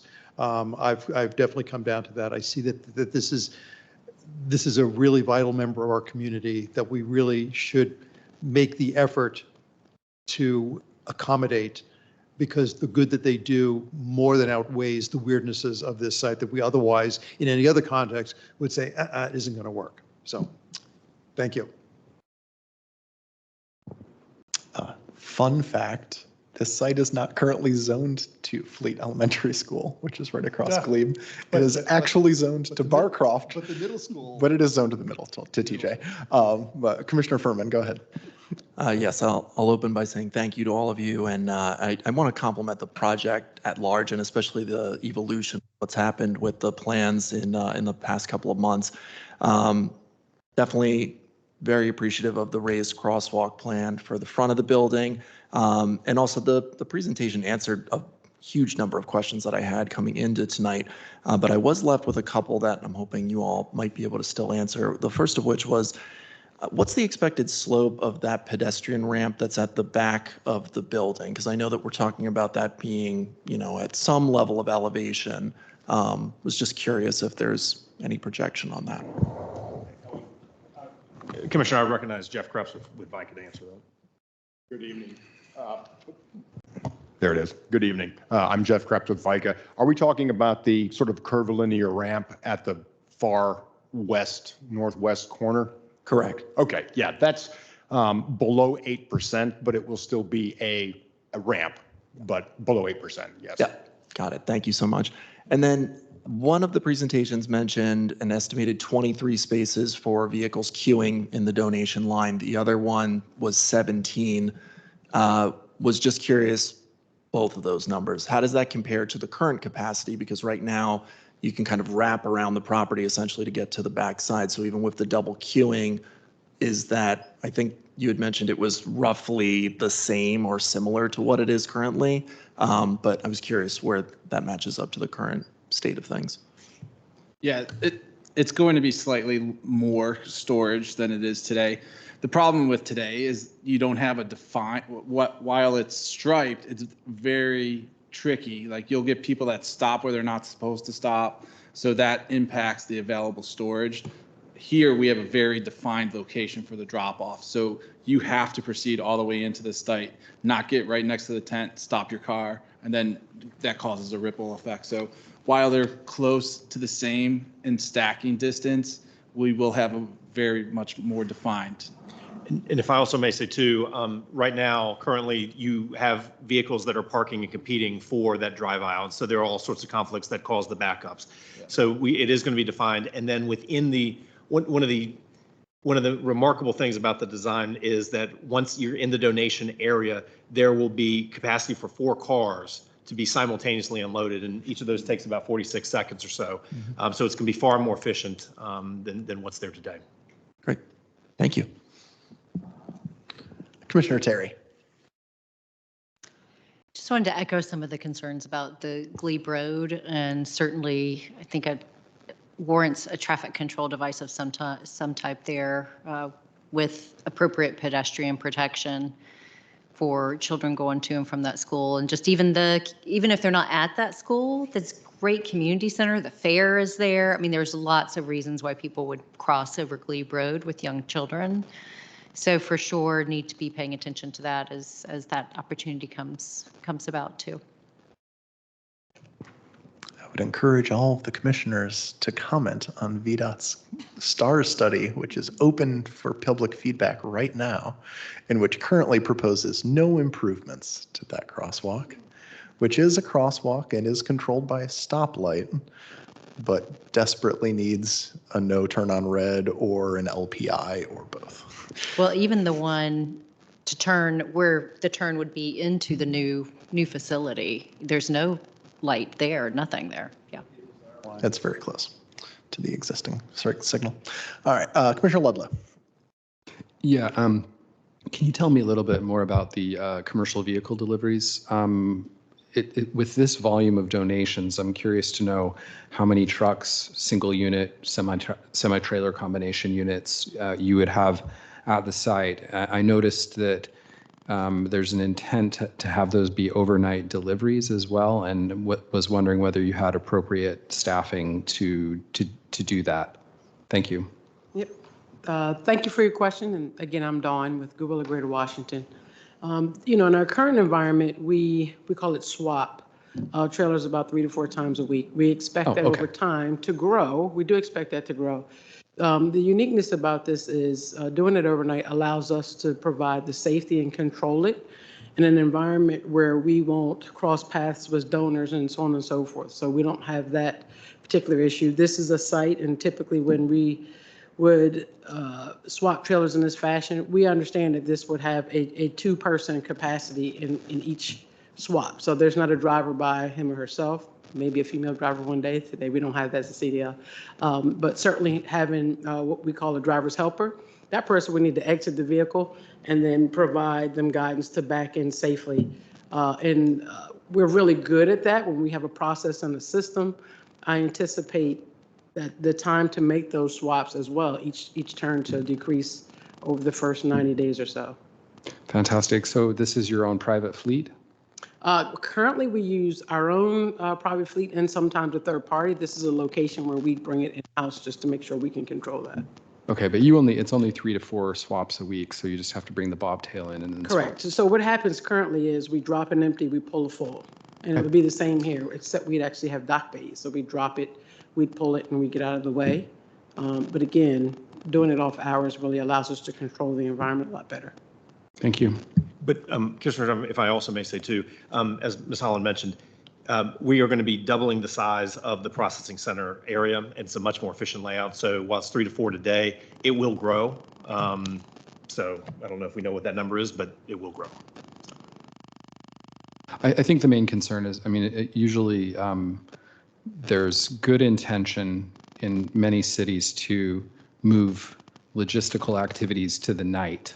But the reality is that often there's just not staff available to do overnight deliveries, even though everybody doesn't want to see the freight. So that's been an issue in many parts of the country and globally in the past. But it sounds like because you've got control over these things, you've got the staffing. I'm not concerned. It sounds good. I believe Commissioner Coleman, did you have your hand up? Or yeah, we got a lot of people. I got a list. All right, thank you. I just wanted to take the moment to just really thank both the staff and the applicant for all the work they've done on this project, both for the rigor and the importance and this moment for this project. Just kind of briefly, because I find this really fascinating, over the last few years, we've seen a pretty significant exodus of people from Virginia, particularly in Hampton Roads in Northern Virginia, Arlington being one of the critical areas. And the main demographic of people leaving Northern Virginia have been from the ages of mid-20s to late 30s. Many of these people are very educated, have degrees, have very high economic mobility. And when you look at the critical factors of what draws people out of a state generally, they typically are downward pressure factors, things that cost one and weigh on their mind as to where they're going to go. And 2 of those high risk factors are housing and childcare. And this project seems to be able to address both of those at the same time. And I think it's really important.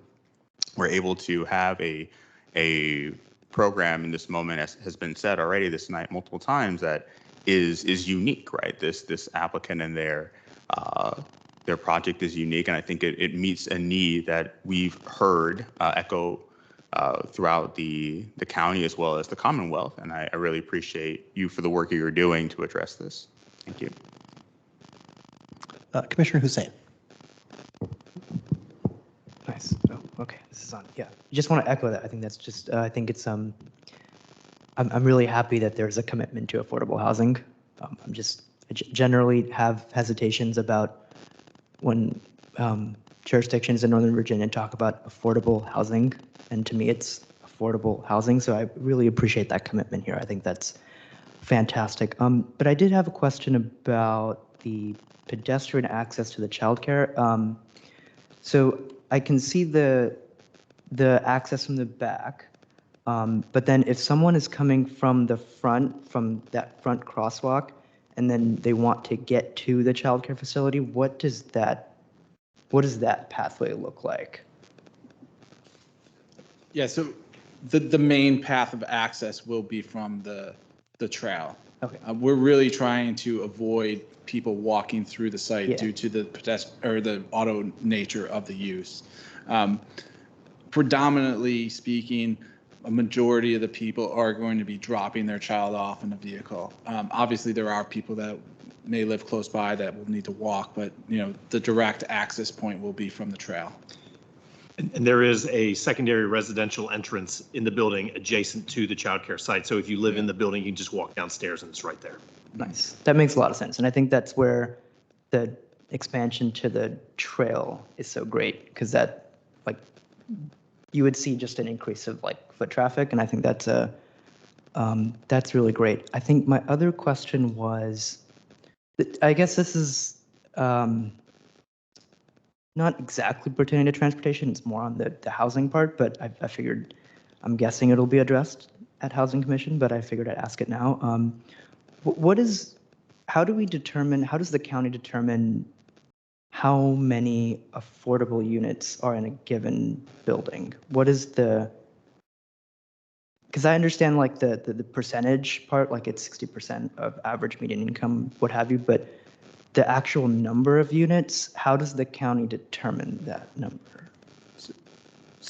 Well, Rob. So I'm going to defer to the applicant to speak about this case, and then maybe I'll have to give a little extra context, but probably not. Generally speaking, in any 4.1 project, when you take it through the process, there are at least two tiers of affordability. One is what they call the base density affordability, and that gives a land use applicant the opportunity to, or the option to, provide an AHIF contribution or provide on-site units or off-site units. And there's a formula set forth in the zoning ordinance that's regulated by the Commonwealth about what we can do. Then there's something called bonus density, which is an increase in density beyond the base. And for that, generally speaking, that's a negotiation on a case-by-case basis between the applicant and senior housing staff. Generally speaking, you would not see anything below 30% of the value of the bonus density being dedicated to on-site units. So we negotiate that with housing staff and with CPHD in the manager's office to determine what that's going to be. So it's really, it's an ad hoc kind of thing, but there's general expectations with each 4.1 site plan. Nice. I appreciate the explanation. It's explained on the website of Arlington County, but like, I don't have that much experience, so I appreciate the explanation. And yeah, and last comment to Mr. Chairman, the fact that there could have been a remaining remnants of the W&OD Railroad near East Falls Church makes me very sad that it's not there. I just figured I should. Half of it still is. So if you want to go see it, I will take you. It's where they unloaded the coal cars. Anyway, we can talk afterwards. Yeah. Commissioner Flores, you're up next. Awesome. Got it. First time. You mentioned that, and forgive me if I misheard you, the trailers would be staying on site in the loading dock. Is that the same loading dock that the residential loading and unloading would occur? And what is the mitigation for a moving truck and 1 or 2 trailers for the Goodwill donations? So there's a total of 3 docks. 2 of them will be used to swap the trailers in and out. So there's always going to be a 3rd bay open for residential unloading and deliveries. And additionally, normally there's only 1 vehicle there during daytime hours, so that other bay could be used for move-ins, move-outs additionally. And that's part of the reason why we've requested the loading dock coordinator to help balance all that out and make sure it works. Awesome. Commissioner Thea. Yes, I have a small handful of questions. I'll try to get through them quickly. First one, you had mentioned that some of the bike parking will be sized for cargo? Do you have a number for that, cargo bikes? It's 2 racks with 4 spaces.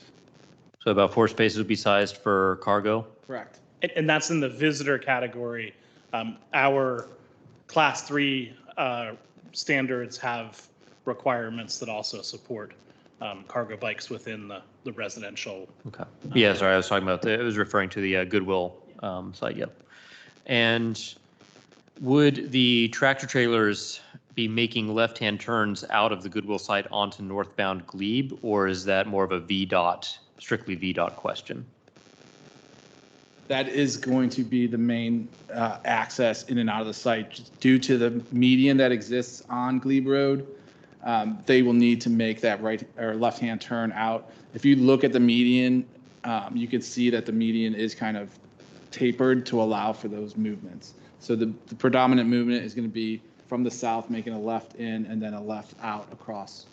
If you have concerns about the level of traffic, just think that you're going to be in the middle of the night when traffic volumes along Glebe Road are going to be significantly less than they are during the peak periods. Still a pain, though. I lived near there for a while, and Glebe Road is never pleasant, and it's never low traffic. All right, and just reiterating real quick the concern about pedestrian access from the Goodwill side to the childcare side. I understand the desire to attempt to force people to use the trail as the pedestrian access, but I can say that's not going to happen. People are still going to see that they can just walk 50 yards, weaving through some cars to the childcare side or vice versa, and that's what they're going to do. I understand, but taking into account Chair Slat's opening statements of realizing that there are limits, I will accept that as a limit. Last I would question. just add, from a management standpoint of the daycare, someone who drops their daughter off, it's not a daycare or a childcare, but it is school. And the people that are managing the actual drop-off activities do not allow it. They will tell the people to not come this way. They will force the people around. So you may be able to do it once, but if you are going to and from that facility, they are really going to be managing the pedestrian foot activity to and from the facility. Last question. You said earlier that the slope of the little serpentine path leading from Arlington Boulevard Trail up to the drop-off center, it's less than an 8-degree slope. Yeah, that's not bad. Does it have to be curving though so much? I mean, I'm thinking of someone who's a cyclist, especially with like a cargo bike coming off of Arlington Boulevard Trail, just eyeballing the little diagram. I could see that being very difficult to navigate, even with an under 8% slope or 8-degree slope. Part of the reason that it's serpentine is to give us a little more length to get down from the elevation that we're at the upper level. So making it straight, we could explore different configurations to make it a smoother, maybe perhaps one large arc rather than, but it gave us a few more feet to get down, you know what I mean, as we're going that way. So that's something that we can certainly explore. Any alternatives with a cargo bike in mind would be great. Absolutely. I would roughly translate that answer to the straighter it is, the steeper it will also be. So it's kind of a trade-off in curviness and reasonable slope. Commissioner Locker, I think you're up next. I wanted to go back to the traffic count slide. I was knowing Glebe Road, I think all of us have traveled on there, and especially during that particular block, it's bounded by Route 50, Arlington Boulevard, and then the next light is it goes to the school, rec center, and a middle school. So during AM hours, it seems that this additional use of residential daycare I think that we can maybe take out the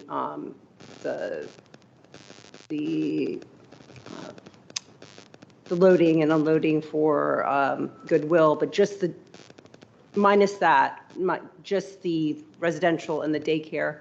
I'm a little concerned that there's going to be backup just for those uses, especially during AM, when you add all of the other uses, surrounding uses around that area. Have you taken a look at that AM hour? And I'm wondering, especially the 51, is that including the new daycare center? I'm sorry, which number was that? The 51 net additional. The majority of that traffic is related to the residents. A small portion of that would be associated with the daycare use. So it's predominantly residents leaving during the morning. But why is the daycare not a bigger factor during AM?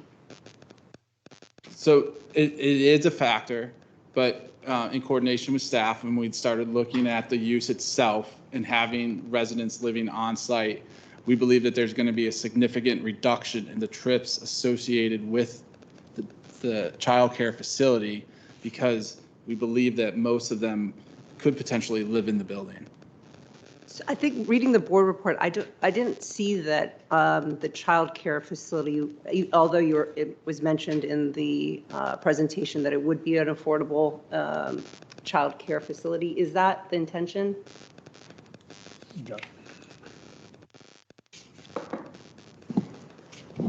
Hello, I'm Josh. I'm with HC, the houser, and also the person who's been coordinating with the child care provider that we have our target set on. Yes, the intention is that they would be an affordable provider.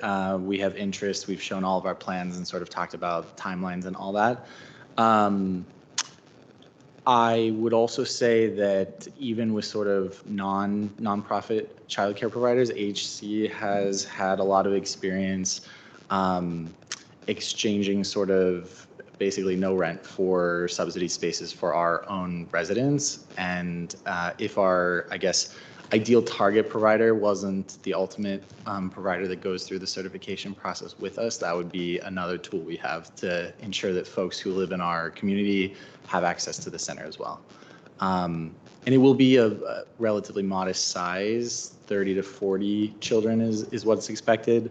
And between the trail access, the folks who will live in the building, the Goodwill employees who also would almost certainly qualify for any type of child care subsidy type provider, I think we're going to have a lot of spaces filled within our own community. Great. Yeah, I think that was where I was trying to get to, was if the traffic counts are based on the idea that many of that you're taking, not factoring the daycare because of that, then it should be maybe included in the board report to say that something along those lines, so that that's taken into account. We'll review the report and see if we can weave that in there. Is it in there? Maybe I just missed it. No, it isn't. Okay. Yeah. I also really, I did think that that it was elegant, the way the traffic pattern. I mean, given the limited circulation that you that was required or is needed that 1 week. I was concerned about that little pinch point, or the pinch point at where the loading dock, the entrance into the residential garage, as well as the exit out of the loading or drop-off area. It was good that, or it's great that you are planning to have a loading dock or coordinator, but was wondering, would that person kind of trickle out into, as needed, into the outside of the loading dock? Because it really, that pinch point to me looks that potentially could be where a truck is trying to back into the loading dock. They're kind of stuck, that it's now backing up the drop-off entry and or the ramp going into the residence. The reason why I ask is because I was late to our meeting today because of, I'm not going to say the grocer, but on Washington Boulevard, the loading dock was either full or whatever it was, and so there was a backup along Washington Boulevard for a good 5 minutes. And so I know this is an interior thing, but this interior backup could have then again bleed out into Glebe, or just be a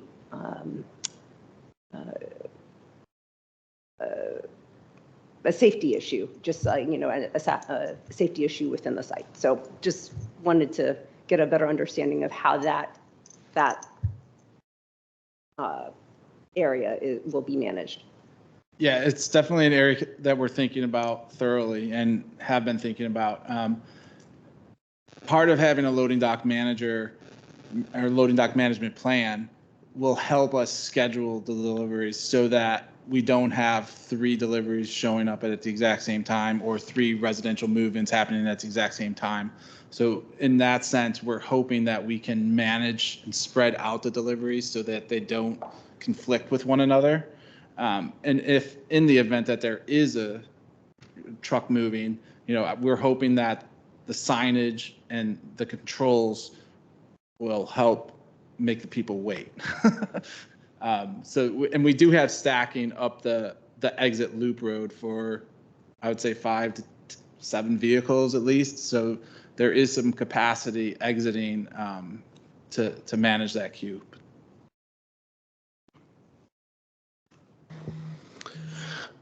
All right, who are we back around to? I think Commissioner Hussein, and then back to Commissioner Flores. Yeah, I think, hopefully I have one more question. So on this slide, it looks like to the main entrance, it's marked with a flush crossing. And so y'all are having the bus stop moved further south. And so when people are like, so where exactly is that new bus stop going to be? Just because the reason I ask is right now it's like, it's right before that crossing crossing the entrance. And now if it's going to be further south, folks now have to walk Yeah, we're going to the. Yeah, so they have to walk again, interacting is like a direct interaction with traffic to get to that bus stop if they're walking south to the bus stop, if that makes sense. Sorry. Yeah. That's a correct observation.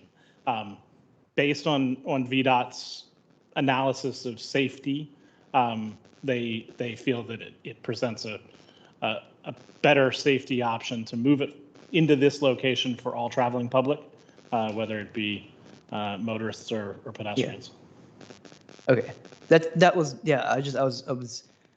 It makes sense that I guess that you're moving the bus stop, but I guess the conversation, I guess, is more about VDOT, I guess, and their ideas of what they consider to be safe, which I guess are questionable at best. So that answered the question. I was just pointing that out, that I guess that's just an extra area of caution that drivers would have to have, because now there's not just the interaction with the crosswalk in the facility on the site, but now there's a direct interaction with pedestrians on that entrance as well. So now you have 2 points of direct interaction between cars and people inside. I guess that's just another area of concern. But I understand exactly where you're going with this. Yeah. I think it's also important to anchor ourselves with the existing conditions. The existing conditions have the bus stop right between 2 very large curb cuts and driveway entrances, that's all, as is. Yeah. Yes, pedestrians will still have to cross driveways. Yeah. This overall situation is going to be much finer for pedestrians. That I agree with. I think, yeah, I'm trying to think about this within the context of this site being a little awkward. So I guess that makes a lot of sense. And it was, yes, definitely a lot better than, and I also appreciate that was taken into consideration, that moving that bus stop would have this. Yeah. Yeah. Thank you. Commissioner Flores. So everything that I'm going to ask about, and I have 3 questions, are in the context of appreciation for how much work has been put into this and the consideration. A couple of concerns that I have. Can you actually share the slides again? Sorry. Can we have a visual of the whole site plan so we can see the path of travel if someone were to take the bus to then pick up or drop off their child?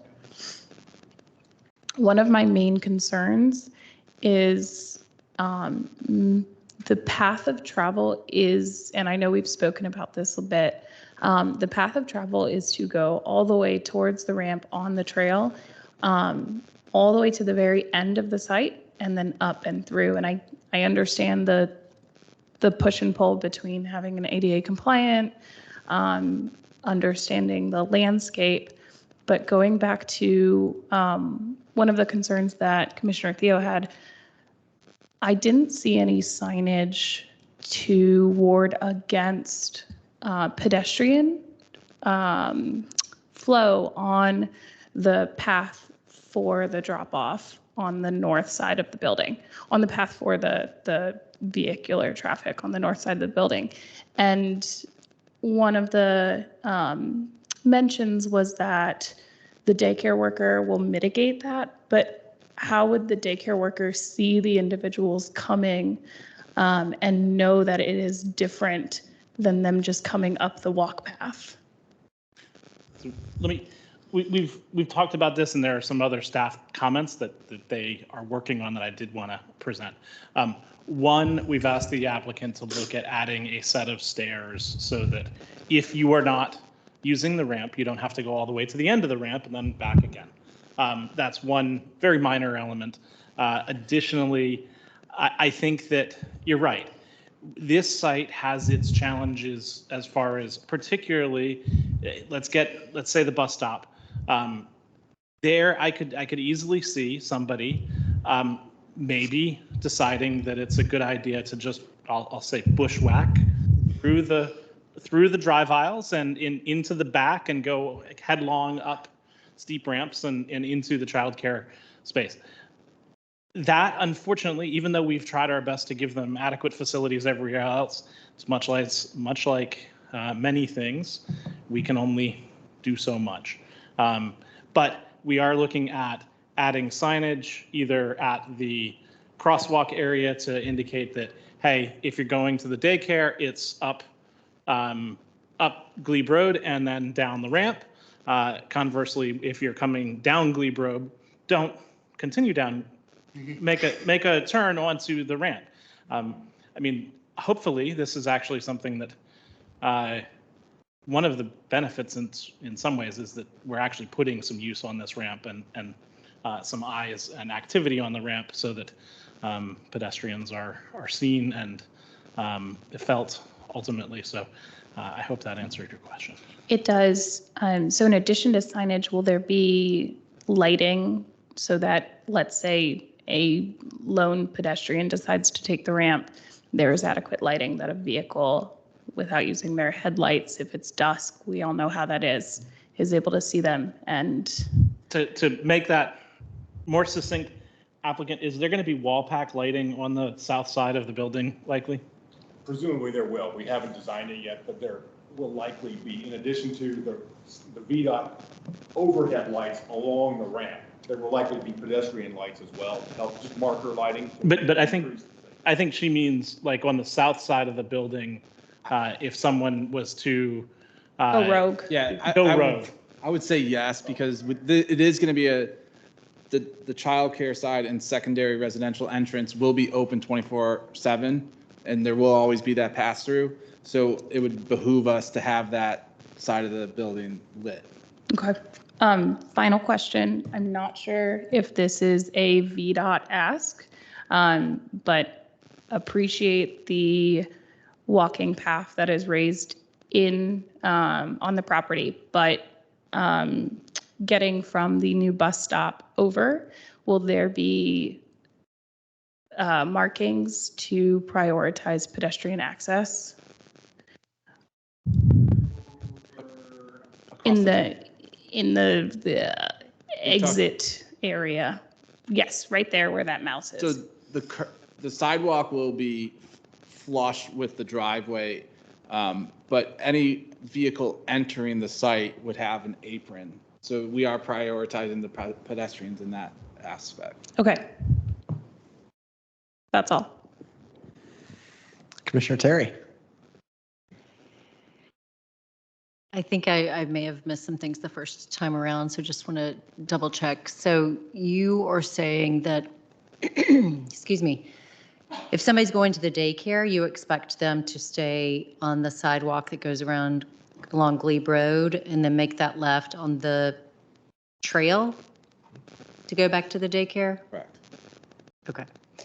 And there's going to be no pedestrian access along the building on the north side? It looks like there's this, with the dotted line, there's going to be a slight overhang of the roof, and that's not going to cover any type of pedestrian walkway underneath That's there? correct. We don't have a pedestrian connection. No sidewalk or from the anything? front to the rear. If you were to measure it, I would guess that it's very close. I know you're walking around on the perimeter of the site, but you're talking about walking around the whole southern end of the building to get to the same point. And it's a much more enhanced, safe place to be around the outside of around the perimeter site. I know we can't stop everybody from doing it, but I think if you do it once, it's not going to. Well, I'm talking about even the north side. You're right. There are no pedestrian walkways Around the building. the edge of the building. Those were actually removed in the design process to provide more space for the trail, and then also landscaping and stormwater management on those edges where pedestrians really aren't intended to be. Sure. Now, I think that we're all probably naive if we expect us as planners and engineers to tell pedestrians where to go and expect them exclusively to go there. So I recognize your point. Yes, and that's it. I mean, in safety, there's a concept called human and organizational performance, or HOP, and it's around how do we set up a system, understanding that people make mistakes and they don't do what you expect them to do. And so how can you make sure that that system's going to present the least amount of risks? If it's raining, am I going to take that extra time with my child to walk out in the rain on the path? I mean, just thinking through some things like that, and just thinking about the bus stop placement. Is somebody going to stay on that pedestrian path instead of cutting across the lanes of traffic? It's, as we've said, it's an imperfect site, but maybe even just thinking about if there's some type of pedestrian or sidewalk or something along that north side of the building. Because it is a very nice and easy way. If I'm a pedestrian, I can cross directly to go into the building. And why wouldn't I think I couldn't continue along the side of the building, walking there, instead of having to go a little bit further? And I think a lot of these questions are going to be very useful for the applicant as they speak to providers and start to address the providers' concerns. We're still going to bring forward a use permit that has details about the actual daycare operations. And maybe we will have additional amended answers with their input. Thank you. I just wanted to say, when this proposal first came in, I was one of the first people who was like, well, how the heck do you drop a kid at daycare without a car in the original design? And then we got to the trail access. So progress is being made here. I do think it is really important to remember that these kind of childcare providers are the kind of, they're not, having a customer that comes once, and then doesn't come again for months, and that sort of thing. These are regular users who can be taught and trained and cajoled into following certain policies and whatnot.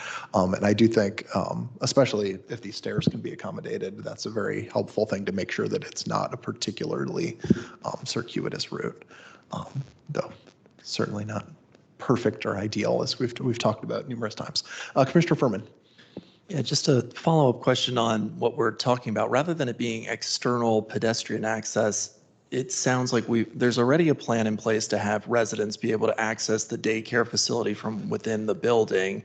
Would it be possible to create something that would allow for access from the front of the building to ultimately get back to the daycare without going through any of the external pedestrian or vehicular access points. I don't know if that's possible, or if you don't want that because you don't want people going through the residential areas who aren't residents. The challenge really has been, as staff has looked at this, because we've really tried to figure this out, has been that the donation level and the childcare level are the same. For residents, you're already up above that donation level, and you can come down to the west end of the building and take your elevator down. For public customers, the ability to go from the ground floor level up, possibly to either through the donation area, which has its own advisability, or then all the way up to the third floor level, then up and down and back again, has been a challenge for us to figure out. Yeah, and I thought of that in part because you had mentioned, there'll be spaces within the parking level that would have an elevator that accesses that area. So if maybe there was some sort of way to do that, but knowing there will always be a problem of you're going to have to go up and then back down again because of the level just being the second level's the donation level, but also the daycare level. So anyway, appreciate the thoughts on that.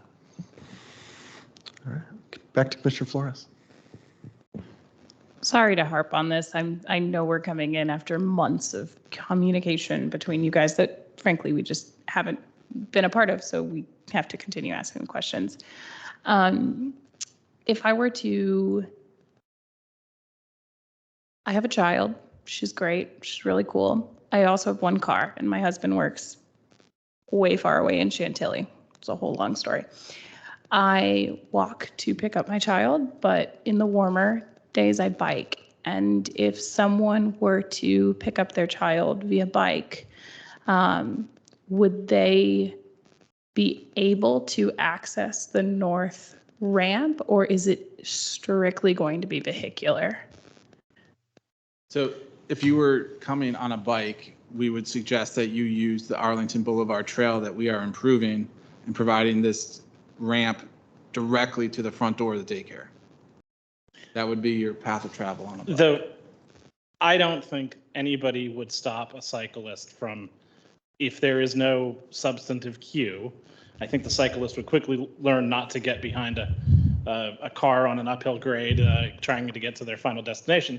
But yes, they're not gonna stop a bike from biking through the loop ramp and pulling into the area, and there's a small vestibule, there's some waiting area, lean your bike up against the wall or put the kickstand down and go in. Great. Good. Awesome. Yeah, because if I'm coming in from South Glebe, I can't do the consideration of planning for all individuals making all kinds of choices. I can't imagine continuing onto the path and then around and up. As creative as this sounds, I think there should be consideration that there will be bikes coming through. Just like consideration, people make mistakes and there will likely be people coming through, so we should plan accordingly. All right, anybody else? All right, seeing no hands, I will try and get us started with a motion. Not that one. I already did that one. All right. I move that the Transportation Commission recommend that the county board adopt the ordinance for site plan 23-00008, that is SP number 474, to permit the construction of up to approximately 2.99 FAR total density, including approximately 144,040 square feet of residential GFA, 31,385 square feet of retail GFA, and 3,000 square feet of childcare center GFA with modifications as outlined in our draft board report, along with the associated rezoning. Second. Seconded by Commissioner Theo. Is there any discussion of the motion? All right, then we will move to a vote. Oh, there we go. Commissioner Locker, go ahead. I should probably, before I do, I should have put the language up, but I was hoping we could add affordable childcare. into that motion, into the language. Is that the right time to request this?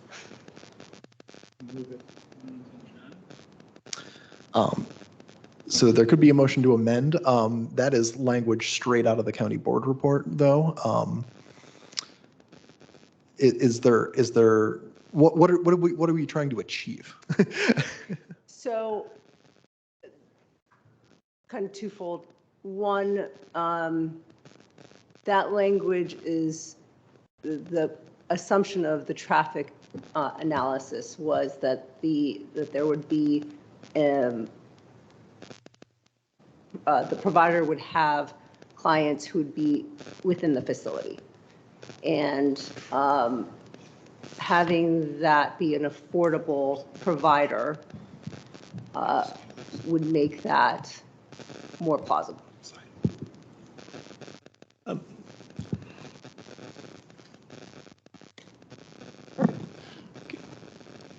Right, but are you trying to constrain the development so that it could not move forward if the child care center were not affordable? I'm trying to figure out what we're trying to do by changing the motion. Recommend that the child care facility be an affordable child care facility. Is that consistent with what we do in Transportation Commission?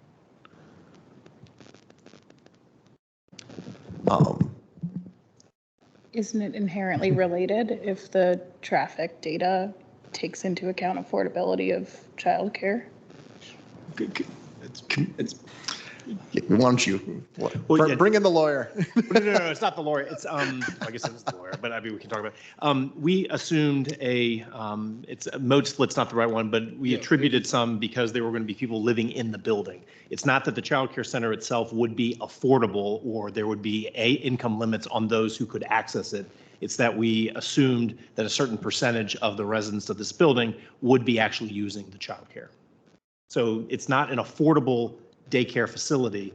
The traffic that we assumed was that it's a co-located childcare facility with multifamily above it. Does that make sense? And it just happens to be a multifamily use that is, affordable. And I think from a staff's perspective, we can commit outside of a motion to revisit some of the language in that section to maybe better discuss that synergy between the childcare and the affordable housing, and make note of in our response to the commission and its overall discussion, your comments about a desire to have affordability within the childcare facility. And I can raise that at Planning Commission next week too. Sorry.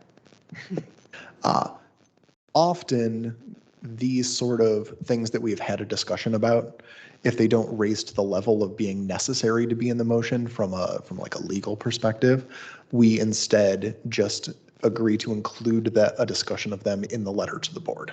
So like the actual motion would be with the county manager's recommendation, which is the language that's been through legal as far as discussing the amount of square foot GFA and everything that is in there. And then in the letter, there's always a section on like primary areas of discussion, including things like, in this case, the traffic impacts and how much of what is shown in the traffic impact is because of an assumption that the child care center will have a large percentage of the clientele that is within the building, and that being probably most likely if it is in fact a affordable child care facility as AHC is currently intending. And so the commission is very interested in making sure that that assumption continues forward and urges staff to explore site plan condition language that would ensure that something like that happens. So it would be a recommendation in our response. It would be a discussion in the letter rather than explicitly called out in the motion. I could live with that. Okay, great. Any other discussion of the motion or things people want to make sure that I include in the letter, because I'm always open to those. I always just go back and listen to what we talked about to remind myself, but. I think just this expectation that regardless of how we train people, people don't always follow that training. And, if you're depending on a friend or another family member to drop off your child, you never know what's going to happen. And we see that every day, all the time. I'm guilty of it, and I'm sure all of us are. So I think the discussion about making sure pedestrians are as safe as possible in this space should be also a big part of that letter. You got it. Thank you. Commissioner Flores? Yeah, to second that, I'd like to see inclusion of that as well as urging to add as many lights and what have you as possible to make sure that if a pedestrian goes in there, because I know I probably would my first time, they are safe from vehicular traffic. All right. Anything else? And we will move to a vote. Commissioner Coleman? Aye. Commissioner Flores? Aye. Commissioner Furman? Aye. Commissioner Hussein? Aye. Commissioner Lantelmi? Aye. Commissioner Locker? Aye. Commissioner Ludlow? Aye. Commissioner Shannon? Aye. Commissioner Terry? Aye. Commissioner Theo? Aye. And I too will vote yes. And so after much fantastic discussion, that passes unanimously, 11-0. Many thanks again to the applicant and especially to Mr. Gibson for one of the best presentations I think we have ever seen of a site plan in front of Transportation Commission. Thank you very much.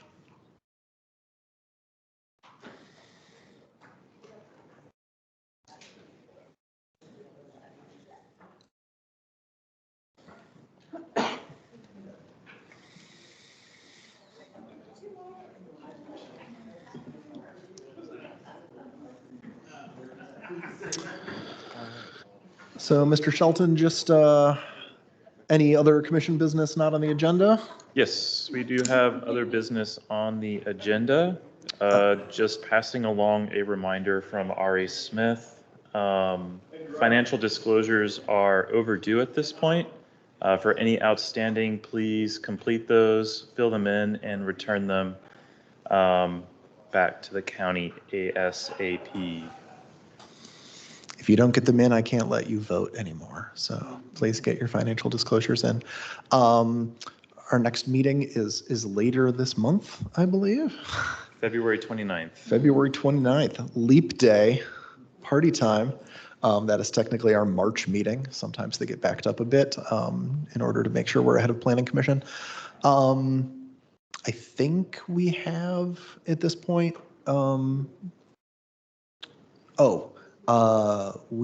Transportation Commission needs a new rep to plan pedestrian advisory committee. Commissioner Yeri was our liaison to pedestrian advisory committee.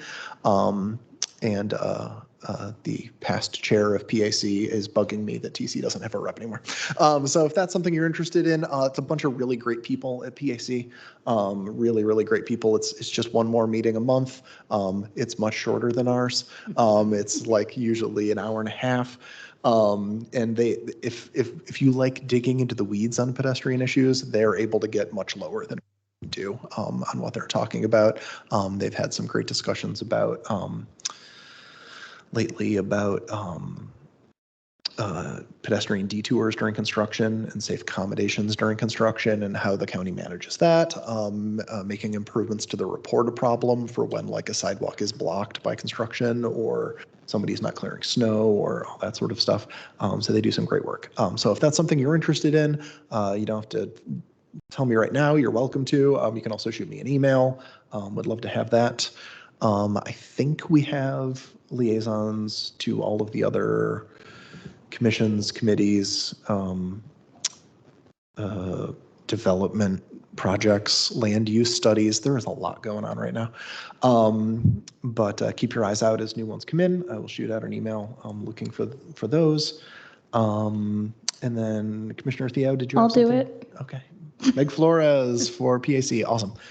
Commissioner Theo, you had something you wanted to raise, I think, real quick here at the end? Yeah, just a quick other business. So it was a couple weeks ago, or yeah, a few weeks ago at this point, speaking to an Arlington resident who was stranded at the Pentagon Station on January 15th during the snowstorm that was going on.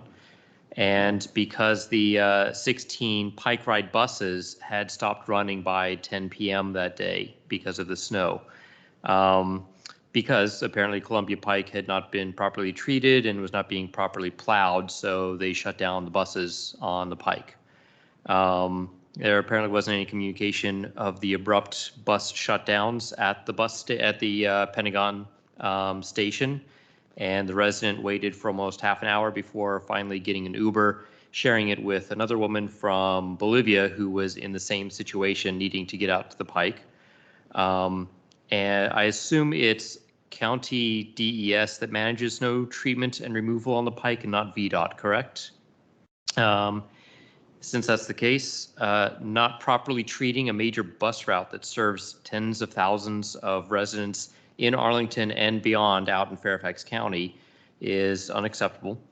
And I understand the Pentagon Station and the WMATA Pike Ride buses are not under direct control of Arlington, but the county should facilitate better communication between all transit services within the county during snow emergencies, so no one is stranded after getting off Metro again. That is all. Cool. Yeah, I'm sure the construction on the Pike didn't help with snow removal, but we gotta take care of our people. So I urge you to forward that, write that up for Ms. Obakoya also, so she can get it to the appropriate folks at both transit and snow clearance. Excellent. We'll try do. to make sure Thank that doesn't you. happen again. Anybody else, anything for the good of the order? All right, then we are adjourned. See you all on Leap Day. One more item to add. Oh, what? Just want to ask and confirm for a representative to the Barcroft Apartments land use analysis. Yeah, it's going to be me as the primary and Commissioner Muradovic as the alternate. Between the two of us, we can make them all. Cool. All right, now we're adjourned.